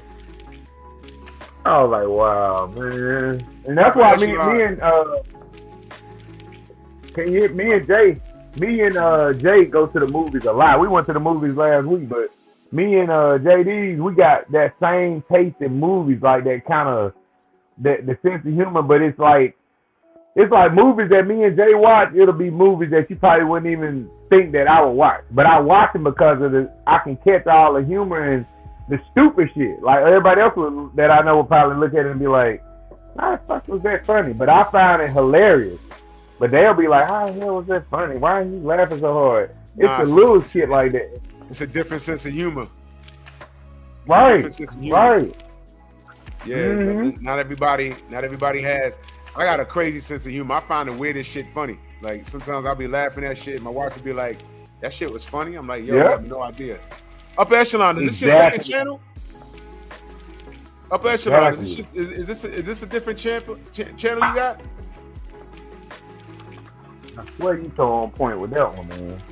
You so on point with that one. I'm the same. Like I would watch something like Devil's Reject with them crazy ass white motherfuckers in there killing it. I was laughing hard at that movie because of the fucking clown on it, like the how stupid he was and how crazy he act. I would laugh at that, but then everybody be like, "What's so funny about that?" And I was like, when he told that lady, he was like, "Do I stutter, bitch?" Man, I fell out laughing at that shit. I was like, wow. Like I laugh at stupid shit like that. But Jay, when we go to the movies, when we go to the movies, and it's crazy because it's like I told Jay one day when we were, and we joke like that with each other too. So we laugh at each other because the inside jokes be so deep that nobody knows what the fuck we talking about but us.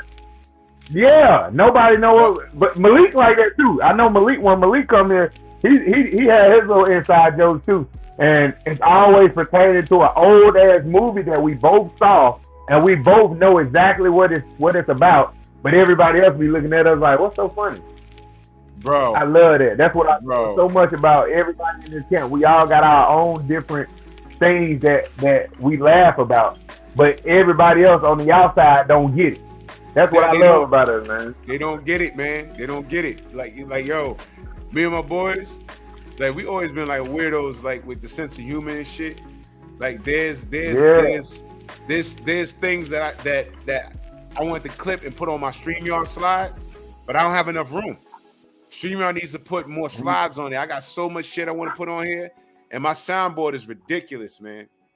My soundboard is ridiculous. So when shit on here, that Cats, like that Uncle Pinko shit is classic. You know what I'm saying? Right. A lot of people, y'all don't even know where this is from. Niggas don't know what that is. I ain't even hear it that good. Oh, I'll play it again.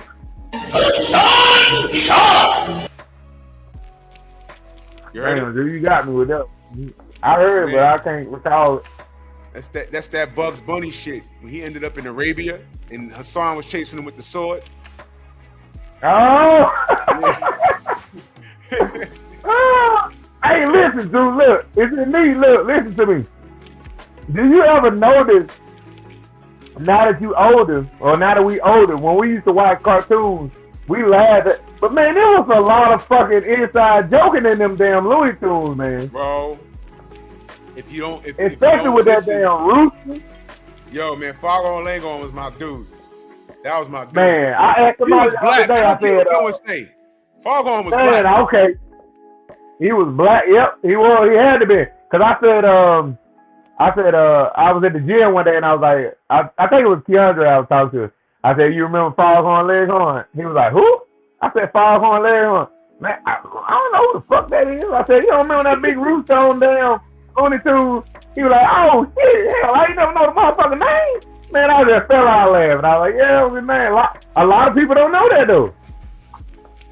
A lot of people only know him about that big rooster, that stuttering rooster. Hey, I said, hey, now, boy, wow, you come on down here, boy. He was black. He was black. Now that you think about it, he was old black. Yeah, he was definitely black. Yeah, old black. You know who he remind me of? An old ass black mechanic shade tree motherfucker. Under the tree. Hey, bring that. I said, bring that car over here, boy. I change that old carburetor for you. He went white, man. Ain't no way. No way Foghorn was white. No way. That's the shit like that. Hey, boy, how can you do me like you do? Yeah. Yep. Ah, man. Mm-hmm. Oh, man, I miss it. Yo, Stormy, if you're still in the chat, let me know if you want to hop on. Because I was having internet problems earlier. So what I did was I pulled it up on my phone just in case my shit went down. I'd have just transferred my shit on my phone. So I didn't have my damn text up. So Stormy had sent me a text like a half hour ago, asked me if we wanted to jump on. Shit. My bad, Sensei. I think about how when you think about it, them Acme characters out the Looney Tunes, them were some violent motherfuckers, man. I was like, damn, they are they purposely making this shit that violent because they knew it was setting out to do some kind of shit to the world in the future? Man, Looney Tunes was violent. Them motherfuckers always blowing shit up. 77 was always shooting at a motherfucker. Do you remember the name of that fucking dog? The damn dog. The 77. Yeah, Stormy, I sent you a link, bro. I just now seen it. The damn dog had like a little firecracker in his hand, and he stuck his tongue out at it, and the shit exploded, and his face was black and all. The shit pushed his shit back so far. Man, that shit was so funny. There was a lot of things. Oh yeah, 88 Sports Talk. I'm glad you said that. Cancel culture canceled Pepe Le Pew, but he was a creep though. Right. I'm gonna hold you. Pepe Le Pew was a creep. He was a creep. To me, I don't think he was. I think he just was a horny ass skunk that I always wanted to fuck that damn cat. That's what I believe. Oh man, I'm serious. Cause you think about it, he wasn't really doing shit out of the way except trying to pursue that motherfucker every chance he got. And ain't nothing wrong. They just like niggas today. Motherfuckers, if they want somebody, they gonna keep trying. They gonna, hey, what's up, Charlie? Hey, let me get your number. Hey, let me get this. But then you put Pepe Le Pew out there, you want to just talk all sweet. He used to grab her, be kissing on her and shit. Shit was crazy. I know, yeah. Now, you know, he was crossing the line with the kissing and shit, but man, I used to be laughing. There was two characters that you never saw, but I know I saw them one time. All right, now you know you had Elmer Fudd and you had Yosemite Sam, right? But do y'all know there was a little pygmy character, looked like an African dude with big lips and a bone in his nose? I saw that shit aired over here one good time. And I got an older brother, and I said, "Do you remember that shit?" He said, "Yeah, I remember that." And we didn't see that shit, but I think I saw it on YouTube years ago. I said, "That's it. I remember." You can't air that shit now. That shit was crazy. There's a little black dude with an afro and a bone in his nose. And I think they had a little Chinese dude. They had to cancel that. Now, look. Go on YouTube and type in racist cartoons. And man, you ought to see all the racist ass cartoons that we didn't get as a kid, but now we get. But man, they had so much shit on there, like the big black lady that was watching the kid and then started putting pepper on his diaper and shit and saying little racial inside slick jokes. Yeah. They weren't jokes to her because she was talking to Sam. What, Sam was a Sambo? I think it was, but she told him, she said, she was like, well, don't go out. She told him, don't go out there. You know that old tiger out there. You know how he loved dog meat. I was like, what the fuck? Bro. I said, Wait a minute, Willie. Do you remember the black woman that owned Tom? You only saw her from the waist down. The black chick. Oh, yeah. Whoa. Yo, not for nothing. Not for nothing. That remind me of my mama. Not for nothing. I ain't even gonna hold you. But I saw her feet, and she was in slippers, and she was overweight. And she was like, overweight, get on in the house. I was like, oh. Yeah. I was like, oh, wow. Man, and the one you were talking about with the Chinese people, I was like, wow. I was like, how they gonna do that, man? Even back then, they had racist shit going on through the cartoons. Yo, I want to know, anybody Latino, did Speedy Gonzalez offend you? Because looking back, that was some foul stuff, man. Speedy Gonzalez. Man. But you know what was worse? Speedy had a cousin named Slowpoke Rodriguez. And he used to walk and be like, "La cucaracha." And it was like, yo, you got to get away. You got to be fast over here because there's a cat that's always chasing us. He said, no worries. And Sylvester caught his ass. He pulled out a fucking gun and blew Sylvester's face off. And that's how the cartoon ended. He says, oh, Slowpoke, he pack a gun. That's what they said. Slowpoke, my cousin, pack a gun. Right. Boom. Shot him. Cartoon ended. I said, oh, shit. Slowpoke Rodriguez. He never ran from fucking Sylvester the whole thing. Sylvester finally caught him. He blew. Let me see if I can find that shit. Sensei in the building, man. Salute. Yo, what's good, man? Hey, cartoons was racist as fuck. Then you had the one with the black ass duck on there. He had to be the ugly duckling. That's where that shit came from. I don't know how they got that black duck as the ugly duck, but you know that shit was done by, it was done purposely like that. Yo, talking about here it the is. ugly duckling. I found it. Yeah. He's the fastest, not the slowest, Miles. Oh, here it is. Here it is. Oh, this is funny. This is funny. Hold on. I found it. Yo, this La cucaracha. I mean, pot rope. Pete. Cucaracha means pot rope. You know that? Okay, great. Okay, now, dangerous. When do we eat? I'm hungry. Rodriguez, and next I get your curry. Then, yes, master. Hold on. Damn. Hold on. Hold on. I got Showing the me other B-Man in the field. Yo, what's good, man? Not much, man. Just laughing with Drew. Drew got my stomach. I'm trying to eat my beans. Drew making me throw the motherfuckers up, spitting up everywhere, laughing. Yo. He said my cucaracha. That means cockroach in Spanish. Who you calling that to? That's just a song he sang. Now, this singing is the about a episode I'm cockroach. talking about. This is the episode I'm talking about. This shit was funny as hell, man. He was trying to warn his boy. He was trying to warn a brother. I forgot to told. That's what I told you. No Poke Rodriguez. Like a gun.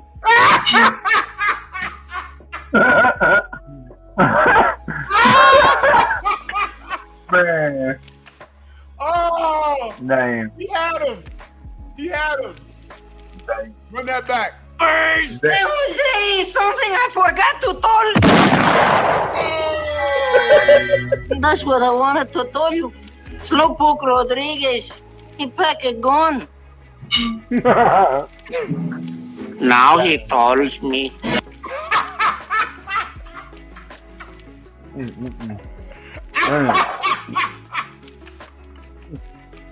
He puts his shit. Damn, Drew. Oh. He knocked his shit all the way back. Slowpoke Rodriguez, he pack a gun. Now he telling me that's racist as fuck. Hey, I'm sitting here thinking now that I'm thinking about you talking about the Thomas, the Tomcat. She was a black lady. They even had the voice of a black lady. Every time she called, Thomas. I said, man, that sounds just like an old lady. Man, she got to show her with them fat ass, big fat ankles and house shoes on. Yo, now we got you in the building, Stormy. Let me get your assessment on. I know you was cooking last night, but give us your assessment on Teofimo Lopez. Oh man, he looked about as bad as one could think if you're thinking about what could go wrong for him. But more than anything, what was on display for him last night was that kid cannot box. Nope. He cannot box. His game is predicated on landing something on you and getting rid of you. Yep. There is no pacing. There is no blueprint, no map.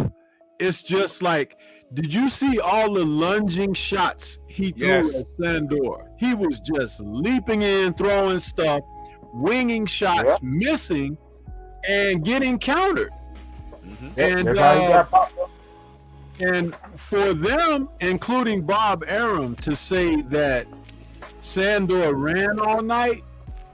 You know, Wow. I cooked on that this morning because when you talk about running and boxing, I am so tired, and I wish, like, you brothers, you doing content too, please pick up this mantle and continue to talk about this and put this out there.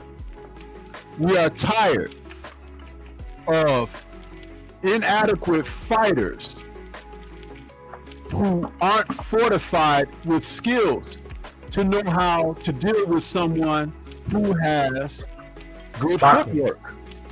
Right. No, hold on. It's more than just boxing.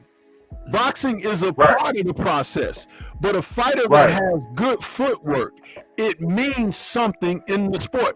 When every time that Tio lunged in on a certain angle, Sandor check hooked him with his right hook and got a couple of knockdowns out of it. If you go back and watch Floyd Mayweather and Manny Pacquiao, Floyd did that to Manny Pacquiao all night long.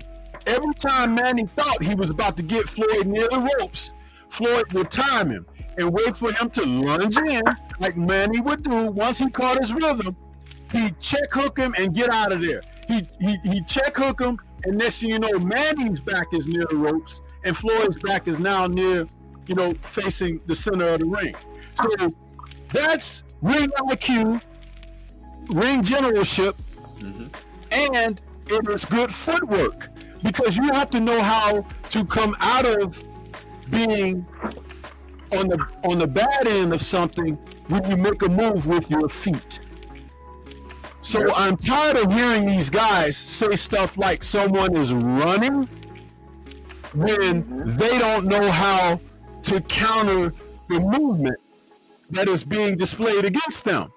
That means that they aren't fortified with contending with something like that, because whoever trains them and whatever avenue of boxing that they've come through, that person or people don't know how to counter that and don't know what to do with that. So therefore, their excuse is, oh, that person runs, so I'm not going to fight him. Or that person is a runner. Nobody is interested in that. No. Right. The last time I checked, it is called boxing. It's not called standing and trading. It's not. And we just falls under the envelope or umbrella of boxing. Curtis Anderson, our brother, dearly departed, aka Kurt Sugar, used to say that a boxer without footwork is like a blind man without a cane. Right. That's deep. That's deep. Let me ask you, Stormy. Ring generalship. Yes. I saw T.O. moving forward, but he never cut off the ring one time. And every time he thought he did have Sandor cornered, he was getting hit with a check left. If you have him cornered, what are you lunging in for? I never seen T.O. come in with a jab at all. Exactly. That's why it was not effective aggression, which is what he was not supposed to get points or credit for. It was ineffective aggression. You cannot walk in against an experienced boxer with no jab and be successful. Sandor proved that last night. Now, the way to be effective with your aggressiveness, you have to use a jab, but not just sticking it out there. The jab has to come off of rhythm and timing. And you probe. It takes a couple of rounds to figure out how you can score with the jab. You don't just stick it out there, but you have to jab at certain areas and spots, because a fighter's job is to kind of realize where a fighter is going to be when he puts something out there at him. So therefore, T.O. never knew where Sandor was going to be, because every time he lunged, Sandor had the option of check countering, stepping back, stepping to the side, or even stepping in to clinch. So it's like everything was ineffective, and they were giving him credit for it. This is how you know when someone really doesn't understand boxing, because it doesn't work that way.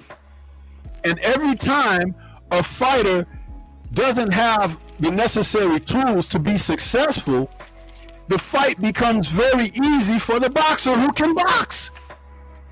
The only thing Sandor had to worry about in those fights, in those rounds last night, was the head clashes, because that early head clash broke his nose. Yeah. And he was wary of that, but it wasn't that he was worried about Tio, because Tio didn't have enough going on upstairs to figure things out, and he didn't get the proper instruction from the corner to map out how to be successful. Remember, one of the things that I always talk about in a boxing match is this.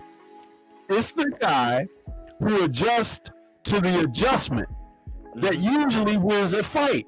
Well, guess what? Tio was doing what he did. Sandor adjusted to it, and Tio didn't have a second adjustment. He just stayed one-dimensional, and Sandor was able to box off of that all night long. Why should he risk engaging in something that he doesn't have to do? He's scoring cleanly. He got 2 knockdowns, even though they didn't give him credit for one. But he controlled and dictated the tempo of the fight. It's as simple as that. And the ref and the judge that had it 97 to 93 or something. Yeah, like Judge Pasquale Pinocchio. That is an insult to the viewers, mind. When you know what you're looking at, you can't determine what that person was looking at, because there is no way in any shape, form, or fashion that Tio was having that type of success. I just broke it down to you why. Yep. I told you. I said that judge was watching the fight. That judge was sitting there playing on his phone or talking on his phone. He couldn't have been watching the fight to have a score that wide for somebody that didn't do shit. And back what you were saying, Stormy, you know what? Me and Drew, me and you were just talking about that, about the running and shit. Right before Stormy got on, we just had a conversation about that. But in the past, I've talked about this, not on my channel, because I ain't up like y'all are, but I talked to other people. I talked to Tay. I talked to other people about it. Dude, I don't find it strange. I just know it's weird that people can't see that they always say that certain fighters, black fighters, run when they box, but everybody else is in the fucking matrix. And you know what I'm talking about. Everybody else is in the matrix when they box and shit. Now we can give Lomachenko credit. He do have good footwork, and they give him credit and they praise him to the teeth. But Lara got good footwork. Mayweather had great footwork. Rigondeaux had good footwork. But they all was running though. All of those fighters are running. But Tyson Fury, I've seen certain commentary at fights that he was in, Tyson Fury was in, Lomachenko, they literally looked like they were jacking off to the fact that this man was turning and hugging. They couldn't get enough of seeing it. They were jacking off. They bust 3-4 nuts through the whole 12 rounds. Mm-hmm. But as soon as a superb Lara or somebody get in there and do that, he's not going to win a fight like this, so he got to keep running. What the fuck are you talking about? This man boxing. And if you call it running and you knew that's what he was going to do, then you should have fucking trained to catch a runner then. But at the end of the day, you got hit for... Go ahead. I was going to say, as anybody in the chat, some of y'all that are on Twitter, that anybody can pull up a tweet about the excessive quote-unquote running from Sandor Martin. I ain't see anything on Instagram. I ain't see any videos on YouTube. They say, oh, he ran. Never mind the fact that whether Tio has fans like that or not. I want to know, are there fans saying, yo, look, I love boxing, but this guy ran all night? Because I don't see it. Right. And that way, and I've seen quote unquote far worse than that. You understand? I've seen Rigondeaux get accused of running and then he turned around and knock his opponent out. That's what I've seen. I've seen that. Right. You didn't get that. Lara too, yeah. They said for Lara too, and I think Lara beat Canelo, and I think that's why Canelo don't like fighting people that know how to box. And forgive me, I know this is a little bit late, but I was trying to get it together while y'all was talking about it. I just want to put something up here for you, Drew. Yeah. And Loaded, check this out, man. Y'all were talking about racist stuff in cartoons. You gotta put this up. Put this up on the screen, Drew. Oh, let me see what it is. You know, y'all don't see a problem with this? The ultimate racist thing that they ever put in a damn cartoon that is so blatantly obvious. Yeah, if y'all don't see what's going on here. I wanted to show that, and while y'all was talking about it, and I'm sorry, we can get back to what we were saying, but this is what I wanted to share. They would rather sit next to Pigpen than, what was that boy's name? He had a name. I forget what his name, because I don't know the peanuts like that, but everybody, including the dog, is sitting on the opposite side of the table from him. Right. Yep. Programming, man. Predictive programming. Programming people's mind to think. Do you see that? That is that right there. Why isn't this canceled? Franklin, that's his name. His name is Franklin. That's his name. Now I want to also bring this to your attention too. There were mad gems in Charlie Brown. You know how long it took me to figure out that Peppermint Patty was a motherfucking girl? You know, I didn't know that until I was like a teenager. I said, wait a minute, that's a girl?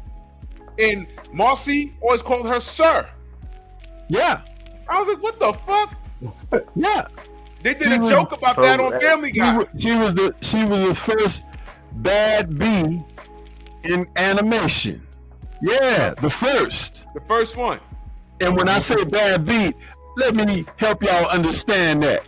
Butch. Yeah. Yep. They did a joke about that on Family Guy. I think Peter goes to this house, and Peppermint Patty and Marcy, they're grown now, come to the door. They're a couple. Man, I almost fell out my damn seat. He called her Sir. I didn't know that she was a girl until I got older. I was like, wait a minute, what do you mean that's a girl? My brother was like, you didn't know that was a girl? I said, no, look at her. And Marcy calling her Sir. What? Look at the more I look at this picture, the more offended, the more angry I get.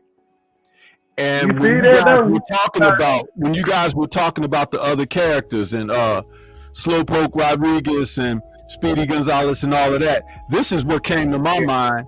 And I immediately started looking for the image because I wanted to put it up there so people could see it. And once you take a look at this, you cannot unsee the racism. You can't. Right. They may as well have not put Franklin in the picture. Thank you. You may as well not even been there. At first I was looking at the plate, but then I realized he's sitting out to himself as the black kid. I thought you was talking about that they had him eating. He was the only one at the table with a piece of chicken on his plate. I was about to shut up and be like, wow, because they would probably do some shit like that. Yeah. They would probably do that. Put a piece of chicken, put a piece of chicken and put some steaks and shit on their plate and have them eating oranges and lemons and have him eating watermelon pieces. Man. Yep. Look, they shouldn't even have put Franklin there. This was a shot, and as a child, it'll go right over your head. Yeah. But I just wanted to pull that up, as a part of the conversation y'all was having as I was joining in. That's all. Right. But I just kind of wanted to, You got that now that you showed me that image, I can't unsee that shit. Now I'm like, every time. Isn't that what I just said? And the more you look at it, the more you're offended because we're talking about kids, right? Right. Supposedly. So how does Franklin really feel? Huh? How does Franklin really feel? The isolation, the lack of not being included and things of that nature. Everything that would make a child have certain characteristic fallout as a result of the experience. So it's like that right there, man. And nobody ever talks about it. Nope. Yeah, that shit is crazy. Hey, Drew. You know what's funny, Drew? It's like you know how everything in the world now they have to do with racism and all this shit. It's crazy that we talking about this because I just was talking to Deontay last night about this in the room, and I said I was looking for the gym at the hotel we stayed at. So they don't have any video of the gym. They got video of the entire hotel except for the gym. It's got 2 pictures showing like a line of ellipticals. So okay, I said, well, I'm gonna just play the video. Maybe throughout the video they'll have a walk through the gym area since they'll show the kitchen and the restaurants and shit. So I'm watching the video, right? And what we stayed at, it's a pretty upscale hotel. Now, I was looking at every person on the video. It was probably about 40 people on there. I was trying to do this. I watched this video last night. I said, I only saw 2 black people and they worked there. Nobody was checking in was black. Nobody that parked their cars was black. Nobody that valeted the cars was black. Everybody was white on the video except for the 2 people that worked there, and you only saw them for a half of a second. Nobody else was sitting in the lounge drinking, sitting at the restaurant eating, checking into the hotel rooms. Nobody black valet parking the cars. And I told him, I was like, damn, you would think nowadays they'll put a little bit of more color in shit like this just so people wouldn't say nothing. And I was like, they literally ain't put that shit in there at all. And it just show you, man, like people say racism is far from dead and everybody wants you to let this go and let that go, but it's so obvious, even especially in boxing, with these damn scores and all the, biased people that talk shit about black fighters, but the same white fighters do the exact same thing and they praise them. Like, it's crazy. That's just, it's just odd that if Arturo Gatti was black, they would call him the stupidest fighter in the world, and they wouldn't speak not one word of him. If Arturo Gatti was black, they would talk about they would be like, yo, you need to start boxing. But I want to remind everybody, because some people are kind of young. Yep. Arturo Gatti got a second shot at his entire career. If you go to the first Mickey Ward versus Arturo Gatti fight, that was a slugfest, and it was fun to watch. The second and third fight were completely different. Why? Because he ran out and got Buddy McGirt, and Buddy McGirt says, you know what? You don't have to do that. You have to just move, hit and not get hit. And the second and third fight looked totally different. He washed Mickey Ward. Mickey Ward could barely touch him. And he went and got a black coach that said, you ain't got to stand there. And I've known people to say the second and third fight were boring. No, they weren't. It shows the difference when you move your ass and when you don't. It's called boxing. Yep. Because it still was an exciting fight. Yeah, it still was an exciting fight. Both, all of them, they were exciting. It just looked completely different. But I mean, this is we've lost it. Well, I haven't lost it. This is why, like I said earlier, guys like Jake Paul will continue to exist and be successful. Can he beat top 5 heavyweights or cruiserweights or light heavyweights or super middleweights? No, he ain't beating nobody in the top 5. Right. From heavyweight down, I'll say to 147, because his brother couldn't do it. He fought the former best in the world. He couldn't do it. In fact, Floyd almost knocked him the fuck out. He hit him and then caught him. Yeah. We saw it, dude. But Jake Paul, he knocked him out. This guy, you want to say marketing scheme, it is what it is. He could fight a little something, but he's not a real ranked guy. And we know what happens when he fights. If he ever fights a real ranked guy, we know what happens. But the mystique of the sport surrounds guys like that because we're more attracted to the bullshit. We would rather watch 100 episodes of Jerry Springer than one real episode of the throwback Phil Donahue when he's talking about politics and bullshit. Nobody wants to get educated on anything anymore, which is why a score like 97-92 will go over everyone's head. You're supposed to question that shit. How the other scores so close? But this guy's shit was so far apart. You mean to tell me? And guess what? If Sandor Martin, if they still score that knockdown for him, according to Pasquale Pinocchio, Sandor still loses the goddamn fight. How do you score a fight, dude? And tell me, the graphics that they show, they showed a graphic at some point during the fight. I don't remember between which round, but the graphic was showing punches landed and missed, you know, and they had T.O. landing more punches than Sandor, but Sandor landing at a higher percentage. And I was like, in what universe? If you looked at the fight, he was missing those shots. He was winging shots. They were going over Sandor's shoulder. They was going over his head because he was slipping and bobbing and getting out of the way. And then the punches that he kind of tried to throw toward his body, he was trapping them with his arms and blocking them with his elbows. So it's like, I'm looking at this and I'm like, you know, hindsight. It's like you look back and you like, they weren't giving Sandor credit for anything. It was almost as if T.O. had Alvarez-like privilege in this situation. And let us not forget, Sandor mentioned this too, because I saw his post-fight interview finally after, because I wasn't able to see it live, because I went live right after the fight ended. Sandor said he only had 3 weeks to train for this guy. That's the part. That's the part. He only had 3 weeks to train for the guy and didn't have a full count. He said if he had had a full training camp to prepare for him, he would have been able to do even more. So we don't know what kind of shape he was in. You know, he could have had to cut some weight really, you know, which is why he maybe didn't have as much output as he did like against Mikey, because you remember in the later rounds, he kind of turned it up against Mikey. In this fight, he kind of like stayed at that same level. And remember that T.O. wasn't able to force him into anything, so he fought where he was comfortable. Right. But if he had had a full camp, which we see, those are the kind of things we don't know until it's revealed to us. We don't know how long he was in training before he accepted to take this fight and everything. But for the man, you have to understand and respect, he don't have a reason to lie. The man is from Spain. He doesn't have a reason to lie, and I really appreciate he's speaking in English. Yes. In his post-fight interview.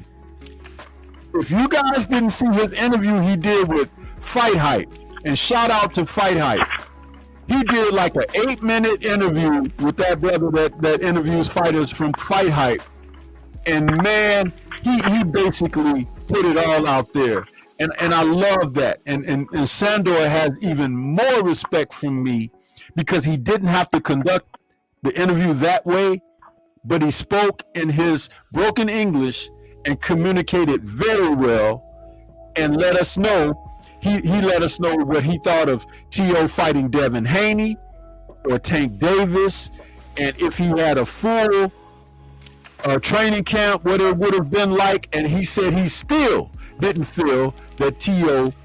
was any much of a threat to him, and he talked about the guy's power wasn't even something to be worried about. He really put it out there, and he didn't sound like a guy that's disgruntled because he didn't get the decision. He spoke from a place of sincerity, and you have to appreciate that because he doesn't have to. But hey, Stormy, I was telling Drew. Go ahead, bro. Can you hear me, Drew? Yeah, go ahead, bro. I was gonna tell Stormy that I remember when I was telling you, I was gonna ask Stormy, did it not look to you like Teofimo Lopez wasn't in the best shape that he could have been in? He looked gassed, and then I was telling him at the end of the fight, clearly he thought he won the fight, and T.O. thought he lost because he did not look as happy as Martin did. Martin was like he knew he won that fight. Check this out, Willie Lowe. Check this out, man. It wasn't about his physical condition. It's the lack of mental condition that he's in. Remember, when you're not mentally right, you can burn up your energies and conditioning from anxiety. That can take you can feel depleted. One round could feel like you've gone 3 because mentally you're not on, you're not capable, you're not sharp, and the fact that you guys played that soundbite earlier about him saying, you know, questioning, do he still have it? Motherfucker, you ain't never had it. Never had it. And the thing about it is, your dad, who wants this for you so he could have the life that he wants to live for himself, which is something totally different from what you see happening with other fathers involved with their sons in the sport, like Devin Haney and Bill. You understand? It's like you have to understand that the real man is going to fortify his son, not prop his son up, not try to make his son look good. Either your son is good or he isn't. But if he isn't, there's a means to go about making him better. And guess what they've done? They've not done that for Tio. Look at all of the inactivity that has transpired in his career since he got the decision over Vasily Lomachenko. Think about it for a moment and think about what he has done to grow from that time. Absolutely nothing. In fact, it looks more like he suffered 2 defeats since then. The one against Cambozo Circus and the one last night. And he had a fight in between. But how long ago was his fight with Vasily? And lastly, in the fights that he's had difficulty, he hasn't looked to run anything back. See that? See that? At all. See that? Cook on that shit, son. Cook it up, baby. You see? Yeah. Because you have to understand that competitive nature in fighters comes from being able to persevere. You know, Shaka Khan had a song called Through the Fire. You guys remember that? Yes. Did you ever listen to the lyrics of that song? When a person is willing to go through the fire, to the limit, through it all, what that means is they are willing to put themselves in a position of taking a risk, gambling, and trying to do their best. If they suffer, if they fail, if they have a setback, they go back to the drawing board, they go back to the gym and fortify themselves and come back again. Manny Pacquiao wants a 5th fight with Juan Manuel Marquez. It's not going to happen, of course. But he wants it again after being slept. Yeah. That's what you want from a fighter. Yeah. That's what I'm trying to say. It's like you're going to be beaten. You're gonna have setbacks. But you're not supposed to quit.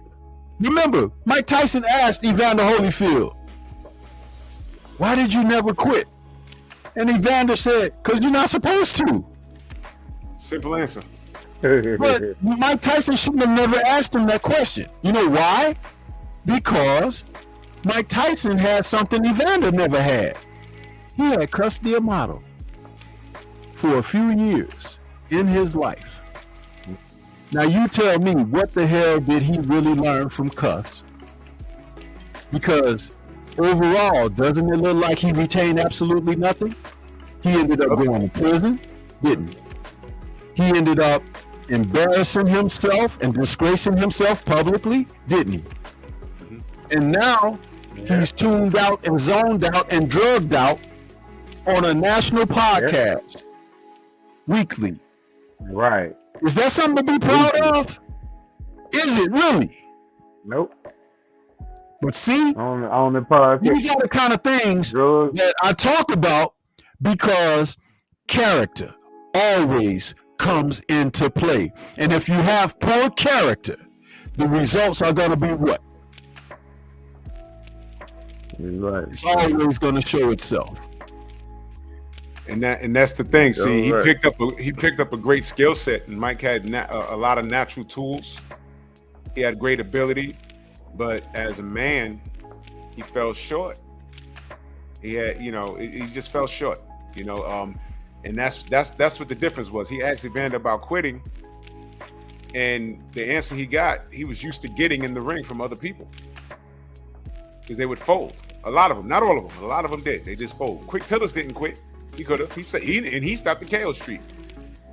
He stopped it, right? If Tyson had come back out of prison and fought some of those contemporaries that he should have fought, names that I don't even have to run down the list because we've talked about it here. But if he had come back and fought 4 or 5 of those guys, checking off the list, and lost a couple of battles and won a couple of battles, he would be greater respected for having done it. But he avoided that. And then he fought less opposition, had some success, and lost to even lesser opposition. How about that? Amen. It would have been better to get beat up by Riddick Bowe or Ray Mercer than to lose to Brian Nielsen or that other guy from the UK, Danny, whatever his name is. Danny Williams. Danny Williams. That was He's crazy. got like 45 losses on his record right now, Danny Williams. But he got Mike, didn't he? He got Mike. That was crazy. Yeah, he got Mike. Well, yo, I got to step out the way. The ladies are on. They've been on. Sheesh. And we've been on here cooking the whole goddamn time. The ladies are on. Queens of the Ring. Yo, Willie Lowe, let them know how they can find you, good brother. Man, everybody can find me. My Instagram 205 Willie. YouTube channel is just Willie Lowe, man. Subscribe, tune in. Cause I'm gonna be posting some stuff all week, though. I'll check y'all on there if y'all in, man. Subscribe button and turn on the bell because I'm gonna be going live. And whenever they let me get on Instagram again, I don't know. I guess they got me in some kind of Instagram trap or something. I can't even go live on Instagram, maybe because I'm posting. Yeah, too you much probably piss somebody off, they don't and like. they be putting you in Instagram jail out of nowhere. They don't even let you know. I don't even cuss on Instagram no more. I just don't. I'm like, whatever, man. I don't even cuss. I don't share no one's videos. You can share it in the group chat, but don't share no one's shit because you'll get penalized for something that someone else did, and they'll act like you created it. They'll carry over in your ass. Oh, that's probably what happened. That's how I do. Yeah, you can take someone's video and they won't get flagged, but if you share it and someone else will get offended by it, you'll get flagged, although it's not your video.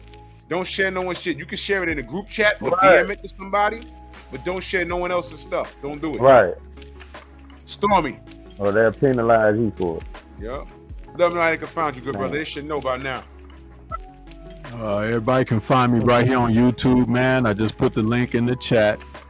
Come on over there and get some great boxing talk, kung fu film talk, the nerds on culture. We got everything cooking over there, man. That's what's up. What we got what we cooking on tomorrow? We was talking about we're gonna do the top 5 what the F moments in movies, Don't miss that show. Okay. And I haven't even put a list together yet. I might just wing it, you know what I mean? It's just for conversation's sake. Top 5 what the F moments. Damn, who? Right, who? Storm? Is it gonna be just you on the panel tomorrow? It's gonna be me and Stormy on Stormy's show tomorrow. Yeah, that's our show. Yeah. Oh, you and Stormy? Okay. Yep. Well, I'm gonna have to tune in to that, man. Drew. I told you I'm a movie man. Yeah, absolutely. Yeah, tune in, man. Yeah. It's gonna be top what the F moments in movies. Yeah, man, I will. I just got a few of my. Hey, Drew, I appreciate you for letting me come on. No doubt, brother. No doubt, brother, man. We appreciate you, man. Yeah, man. You know what I'm saying? Give everybody love, man. Tell D we said what up. You know what I mean? I will, man. Hey, I know he already might be doing it, but tell D to check my channel out, man, because I got some great stuff on there. I'm always talking great about him. Yeah. And he's always featured in something that I'm doing, whether it's an intro for a video or a live stream or whatever. That's my man. He's my man 1,000. I will. And always will be, man. I don't care if he's boxing no more, if he's doing his music. It don't matter. I just love the brother. Right. He's a soul and he's a man of God. I love him. You know what I'm saying? Yeah, man. That's real. No, definitely. Drew, who was that was live yesterday? Was it you? 78? It was a bunch of people on there, right? When yesterday? I wasn't live yesterday. I can't remember. was video yesterday. Who was it that went live? Somebody went live and had like 4 or 5 people on the. Yes, Who was it? When 7 8 was? Oh no, maybe it was 7 8 was on there when they was all on there talking about the damn midgets, fucking the midgets and shit like that. Oh, you talking about like you know what shit, you talking about? You know what you talking about? We was on my other channel, What? Flex's We was on the that one. podcast. Me and Deontay was in the cause we had our rooms next door to each other, so I opened up the door. We was sitting in there eating at the table when I had that on. I just was playing and just sat it on the table, man. We was laughing our ass off, man. I was laughing so hard I couldn't believe it. And Deontay, he was like, what they talking about fucking midget? Guess what my crazy ass do? I go right back over there and try to find a damn midget. Don't laugh, bro, but I found one. But I got scared. I thought she was gonna try to scam me out my money, so I ain't fuck with the 4-foot dwarf, because I hate to have to be running there. Oh man, don't miss. Well, I go live on that channel every Monday, Wednesday, and Friday. Don't miss next Fridays. Next Friday's gonna be all out. It's gonna be crazy. We keep it respectful for the YouTube, but it's gonna be funny. The title next Friday is gonna be like bugged out sex experiences. Man, I can only imagine the stories. Holy cow. You won't miss it, man. I'm gonna have to get on one day. Yeah, man. Yeah, man. Let me know, man. Well, man, I appreciate y'all. I will. Y'all have a good one, man. And salute to y'all guys, and salute to everybody in the chat as well, man. I appreciate it. No doubt, salute man. to you, Stormy. Salute to you too, brother. All right, y'all. Yo, I'm going to Yes, run. sir. Y'all have a good night. The wife eyeballing, you know what I mean? But I'm gonna holler at you tomorrow. I'm off tomorrow. I'm gonna hit you up tomorrow, and we're gonna get this show together. Y'all make sure y'all don't miss Nerds on Culture tomorrow. We're gonna have fun there. You know what I mean? And word is bomb, man. I'm actually looking forward to tomorrow, man. Tomorrow's gonna be funny. The most what the F moments, that's gonna be dope. You know what I'm saying? But salute to everybody in Venmo, the Zelda, Cash App, the Super Chat, man. And I'll be back in the AM. And we'll check Stormy in the evening and pep talk after that, man. Got a full day going. Support everybody that does contact, man. And it's all love here. Bronx on deck. Move! Why are you gay? Who says I'm gay? You are gay.